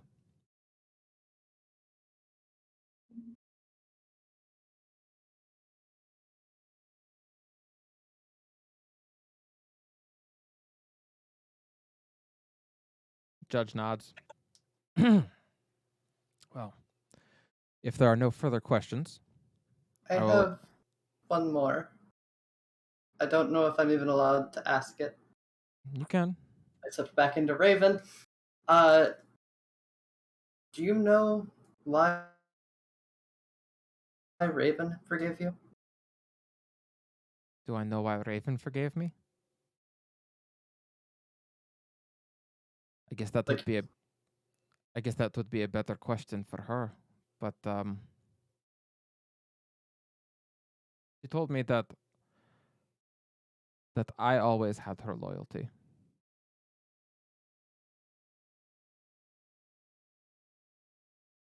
I do not know why she chose to forgive me. Or how she could even do it. Except to say that when you wrong family, it is the greatest pain that you can inflict. People who share your blood. And the only thing that you can truly do for it is to admit what you did and to say that you are sorry and hope they choose to forgive you. I made a lot of decisions and I have said a lot of things here today, trying to justify the choices that I made. But none of them really matter. The justifications don't matter. What I did killed Gan Visla. It killed Sorno Visla and Luca Visla and Sai Visla and Aya Visla and Miru Visla. And I'm so sorry. And I hope you will find a way to forgive me someday, whether I am alive to receive it or not.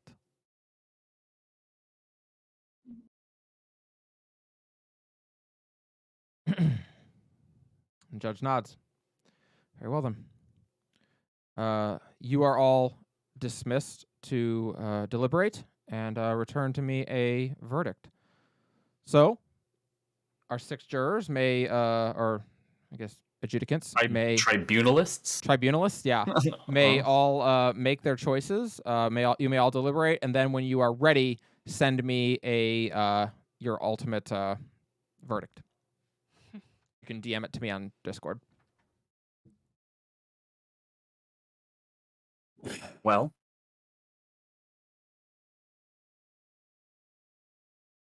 Decision was made long ago. Death would be a mercy. And I am not interested in mercy.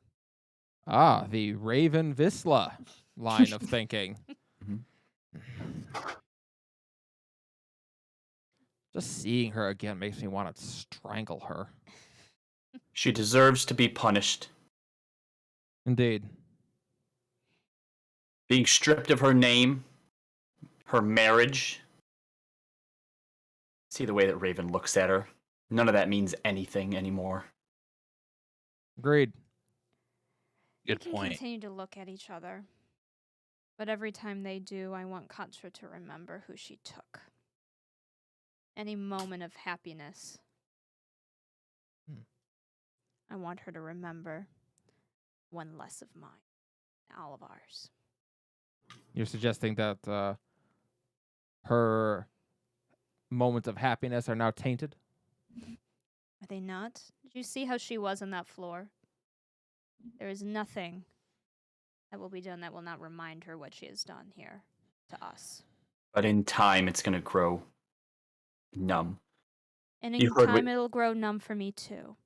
But in the You heard meanwhile- what she said. Their deaths have meant nothing. I need my father's death to mean something.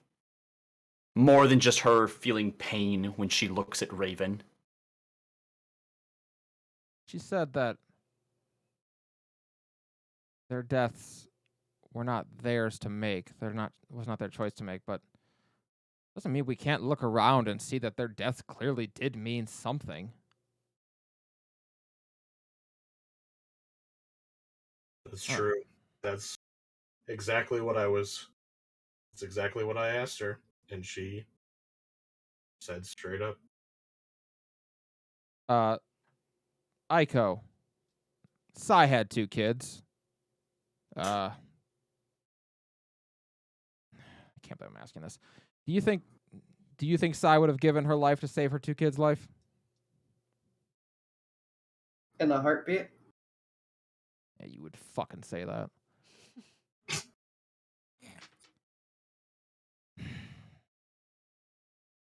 You know, she said the other thing that stood out to me is that had this all worked out, she would have found Raven again and ran off into the galaxy somewhere else, having lied to her people. Mhm. It was a coward's way out. Agreed. And when we win this war, whatever punishment that we decide, if it's just she has to look at Raven for the rest of her life, that's all they're going to do. What would you suggest then? Permanent separation.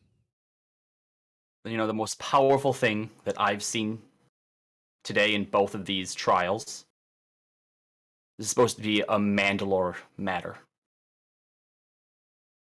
Yeah, we had one of the last Jedi Grand Masters sitting on that tribunal. Mm-hmm. We aren't just Mandalore anymore. What is it? The free United Peoples of the Outer Rim. Yeah. that kind of They laughs a could little bit. rebrand that. Mm-hmm. I think that some of what Song had said is true about needing to keep people close. I think now more than ever, we need to start making bonds. I think that Katra should be offered a chance to join the Jedi Rangers as a Mandalorian diplomat, attaché, whatever you want to call it. But you have to be But her Jedi for that? You'd give her a I position? don't know. But from what I understand, they basically just have to go around the galaxy doing good. Let her give the rest of her life in service of her people and the greater good. Exile to the Jedi, then? Exile was my choice in the beginning. Either to the Jedi or elsewhere, I suppose it matters not to me. Jarka, what do you think?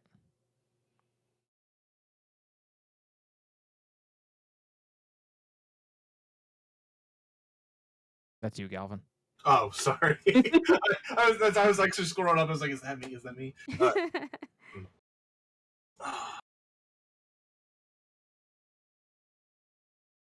I do feel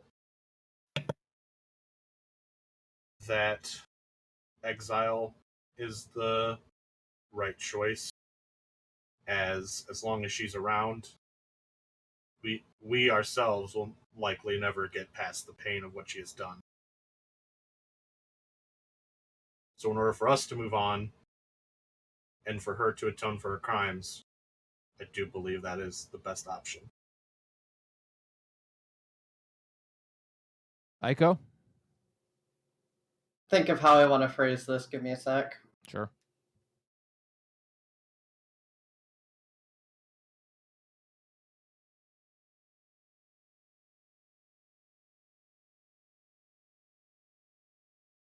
Is there a Republic like agency still around?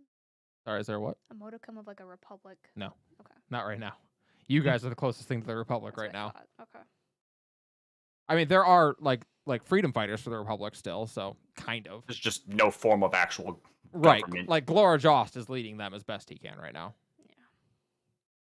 I would suggest that over the Jedi Rangers. It would be more fitting to make her go serve the Right. remainder of the Republic. That's what. Yeah.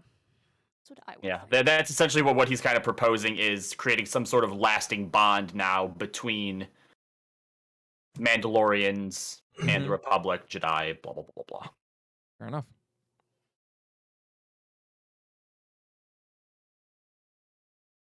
For my part, I forgave her when I found out Sai's life meant something.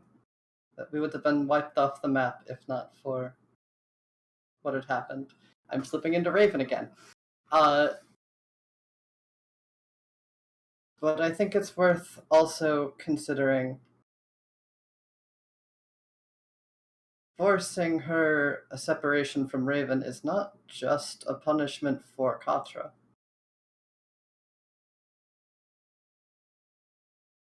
Ark Do- kind of glanced at you. You served Shijie, right? In Grey Wolf? Reading. Yes. Yes, you did. Just nods. I don't envy the position you're in.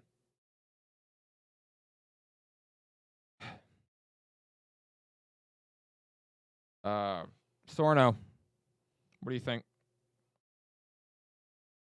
Exile seems to be what everyone's going with. However, that's what was done to most of us. But I feel the more she's here, without her position, without basically being a no one, it's more of a punishment to have to look at all the faces that she betrayed for the rest of her life. I don't think permanent exile. I think she should have to facilitate a relationship between our people and the Jedi, or whatever the Republic ends up becoming. So you mean to make her an emissary after everything she did to us? Yes. Let her use what's left of her life to do right and save people. Just to be clear, we're talking about the same Katra. You want her to talk to people? She can learn. It's always better with her. All right. Well, Conditional exile, it seems. all right. Everyone may submit their vote to me. And I will submit Ark's vote to me. We just Like PM. yay or a nay, Yeah, or just DM me. Yeah, whatever your vote for her punishment is, just DM it to me. In case one of you are secretly saying death. Be funny.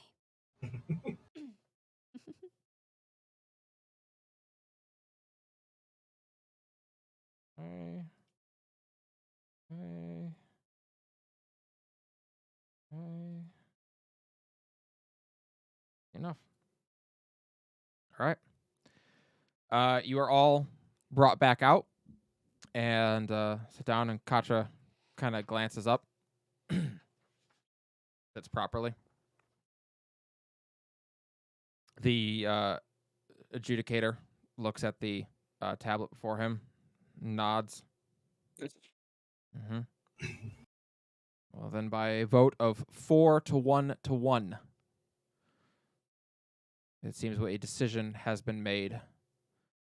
We have 1 vote for reinstatement to the Mandalorian people, 1 vote for execution,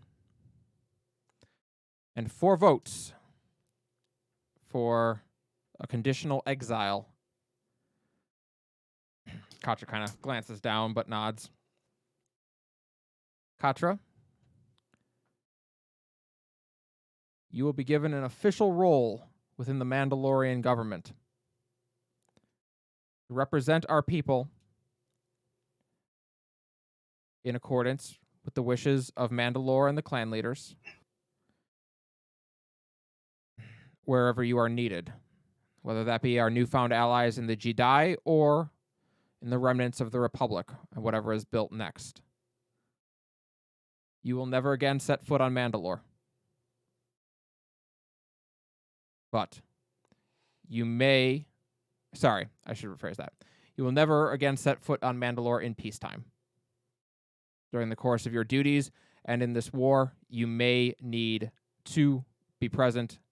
That can be approved for those things. However, as far as being a Mandalorian, you are not one anymore. She nods. I understand, and I accept the punishment that has been handed down to me. I will serve the Mandalorian people in whatever context they see fit, and if that is to serve as a diplomat to the Jedi or to the Republic, then so be it. That is what I will do. I would request that my skills would be more useful elsewhere than in the Jedi. I have no knowledge of the Force. And the Republic, which does not have any formalized body right now. I have made myself useful in the criminal underworld. I understand it like the back of my hand. I would request to serve on Nal Hutta as our representative there to the Crimson Dawn.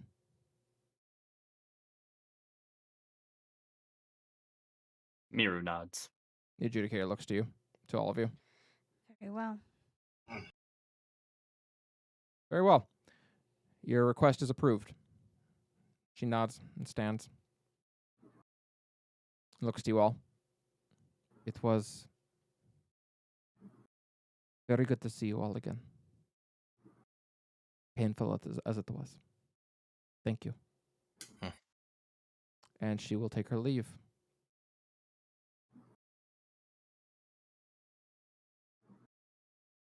Sifu is not in the audience anymore. She has left. It's Jorah. Jorah is in the audience still. He is still walking. Would Song have seen Sifu leave? Maybe. She got up and walked away and not seeming particularly pleased.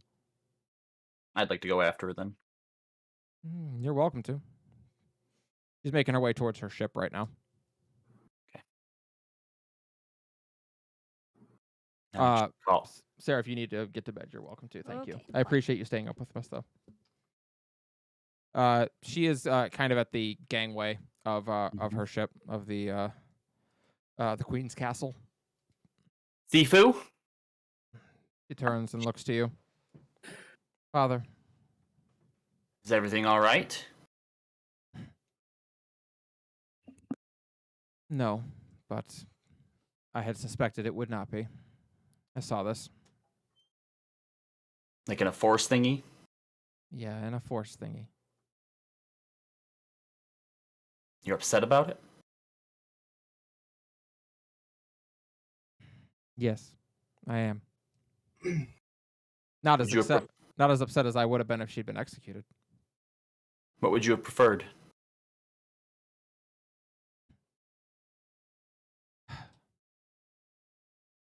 I would have preferred. I would have preferred to be reminded that when Mandalore Visla said that we're all in this together now, that it wasn't just bullshit. That's what I would have preferred.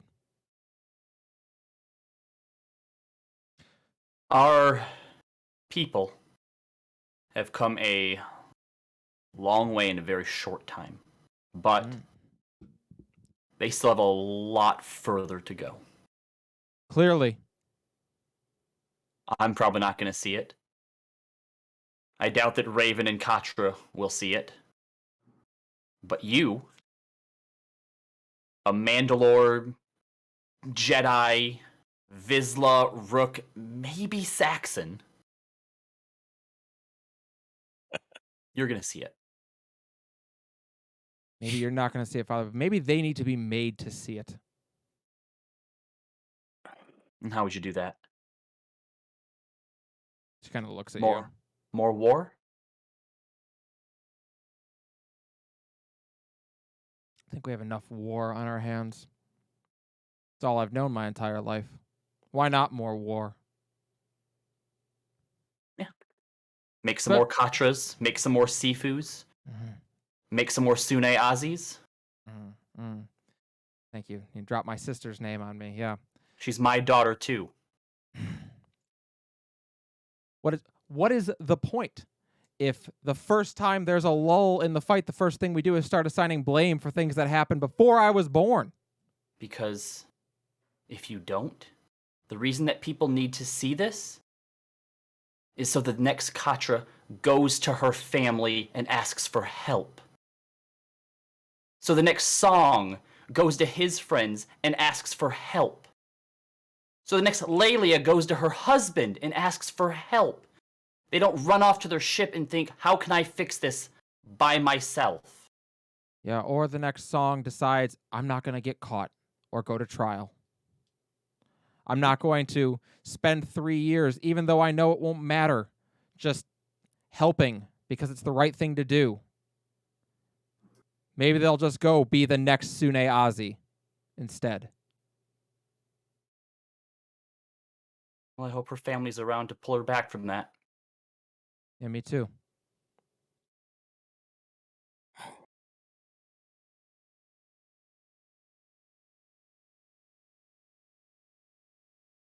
I'm going to pull her into a tight hug. She does not raise her arms to hug you. She just kind of stands there. Mm-hmm. She is seething. Anger is okay. I know. Don't let it control you.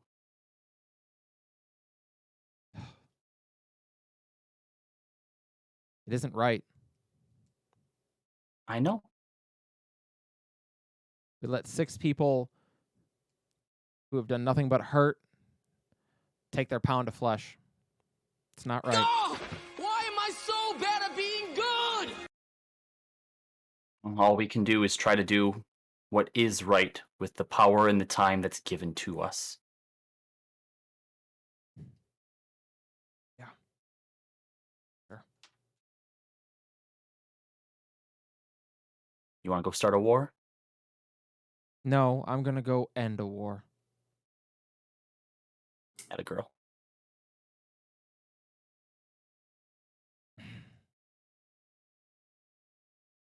Goes up and just walks up onto her ship. Angrily. By the way, I think it's been long enough. You're ungrounded. She does not respond. She just keeps walking. Elsewhere.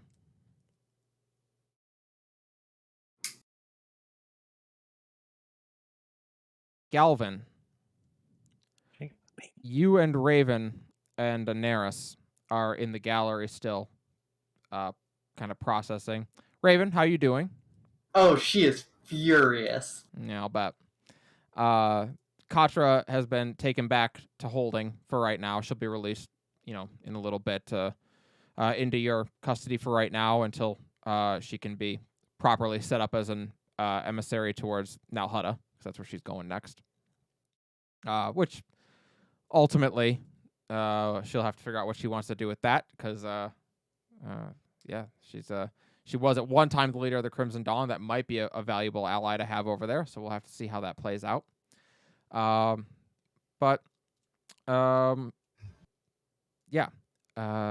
As you are there, one of your personal guard approaches, one of Shige's prior guards, whose name I totally remember. Scrolls up in chat. Oh boy. Right there, yes. Nope. Not right there.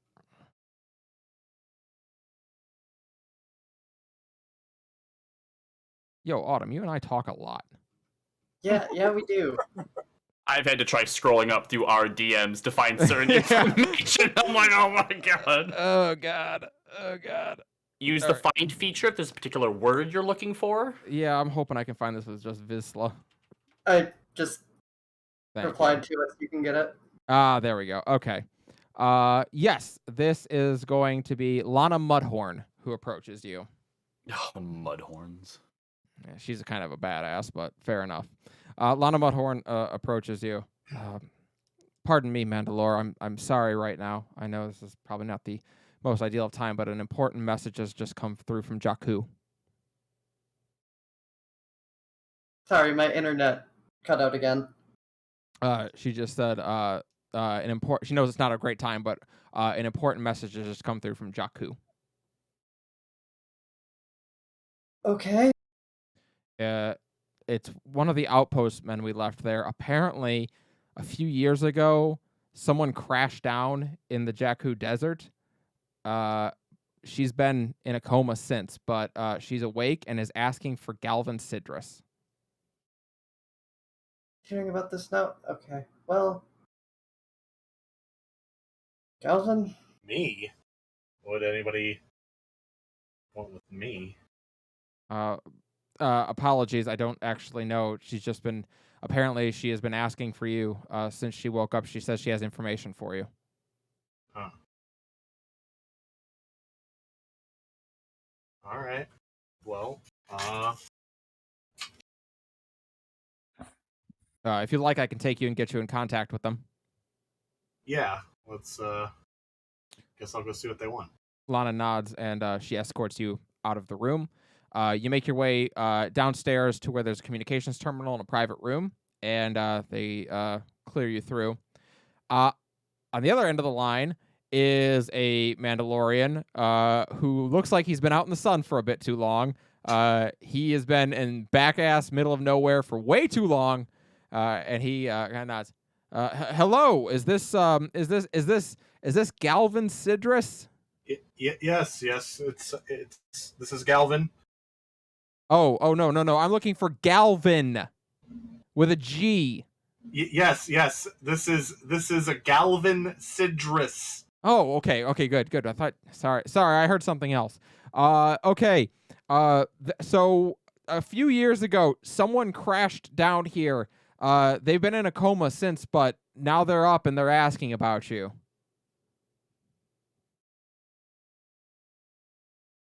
All right. Can you put them on? Yeah. Let me patch them through here. Just give me 1 sec. How the fuck does this thing work? Okay. Yeah. I think. All right. You should be good now. You're through. You're still just looking at him. Fucking boomer.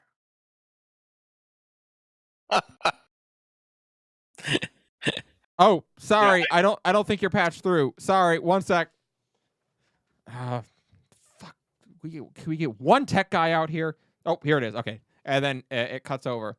And you looks to be in a hospital room. There is, I say a hospital room. It's a medical tent. Laying there in bed is Amara. And she looks up. Galvin. He just stares.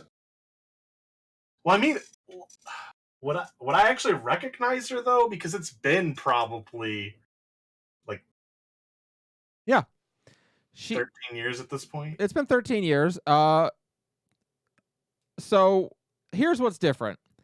Her hair is the same. She hasn't really seen much need to change it. This strikes you as pretty similar to her personality before. Like she wouldn't change it if it didn't, like, unless there was like a reason to. She has one cyborg eye now. Apparently something went wrong at some point. Outside of that though, she looks mostly as you remember her. I mean, she's a little bit older, obviously, but like age has been good to her. Amara? Oh my gosh, thank goodness. Okay. Listen, I need to talk to you. I have very important information, and I don't think I should say it over unsecured channels. This is very, very sudden. What? I'm defecting from the Sith, okay? We need to talk. What? You defecting from the Sith? Yes.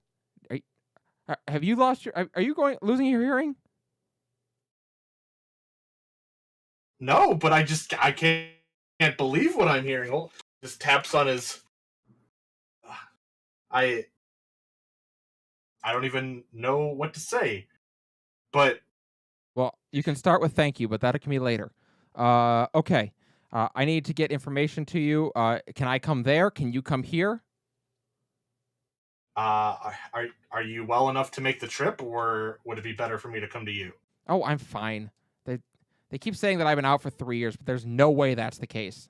I would never allow myself to fall unconscious for 3 years. All right. Well, we'll see if we can arrange a ship for you to come over here, and we can talk things out. Excellent. Okay. I will be there then just as soon as I am able to be. This is very important. Do you still have the droid? You know which one I'm talking about, Galvin. Yeah. Yes. Okay. Excellent. Do not let anyone have the droid under any circumstance. All right. We had gathered that much. We'll keep him near. I mean, I assume he would actually be with me. So Yeah, he probably is. He's probably like, statement, this girl is weird, master. well, so are you, M3. Statement. Fair enough, I suppose. She nods. Okay, excellent. Good. You've got the droid. Thank goodness. Okay. I'll be there just as soon as possible. I have information that you're going to want. And please tell Mandalore not to have me executed on sight. I will let her know. Awesome. Okay, great. Well, wonderful. Good to see you again, Galvus. Can't wait to see you soon. Bye-bye. And she hangs up.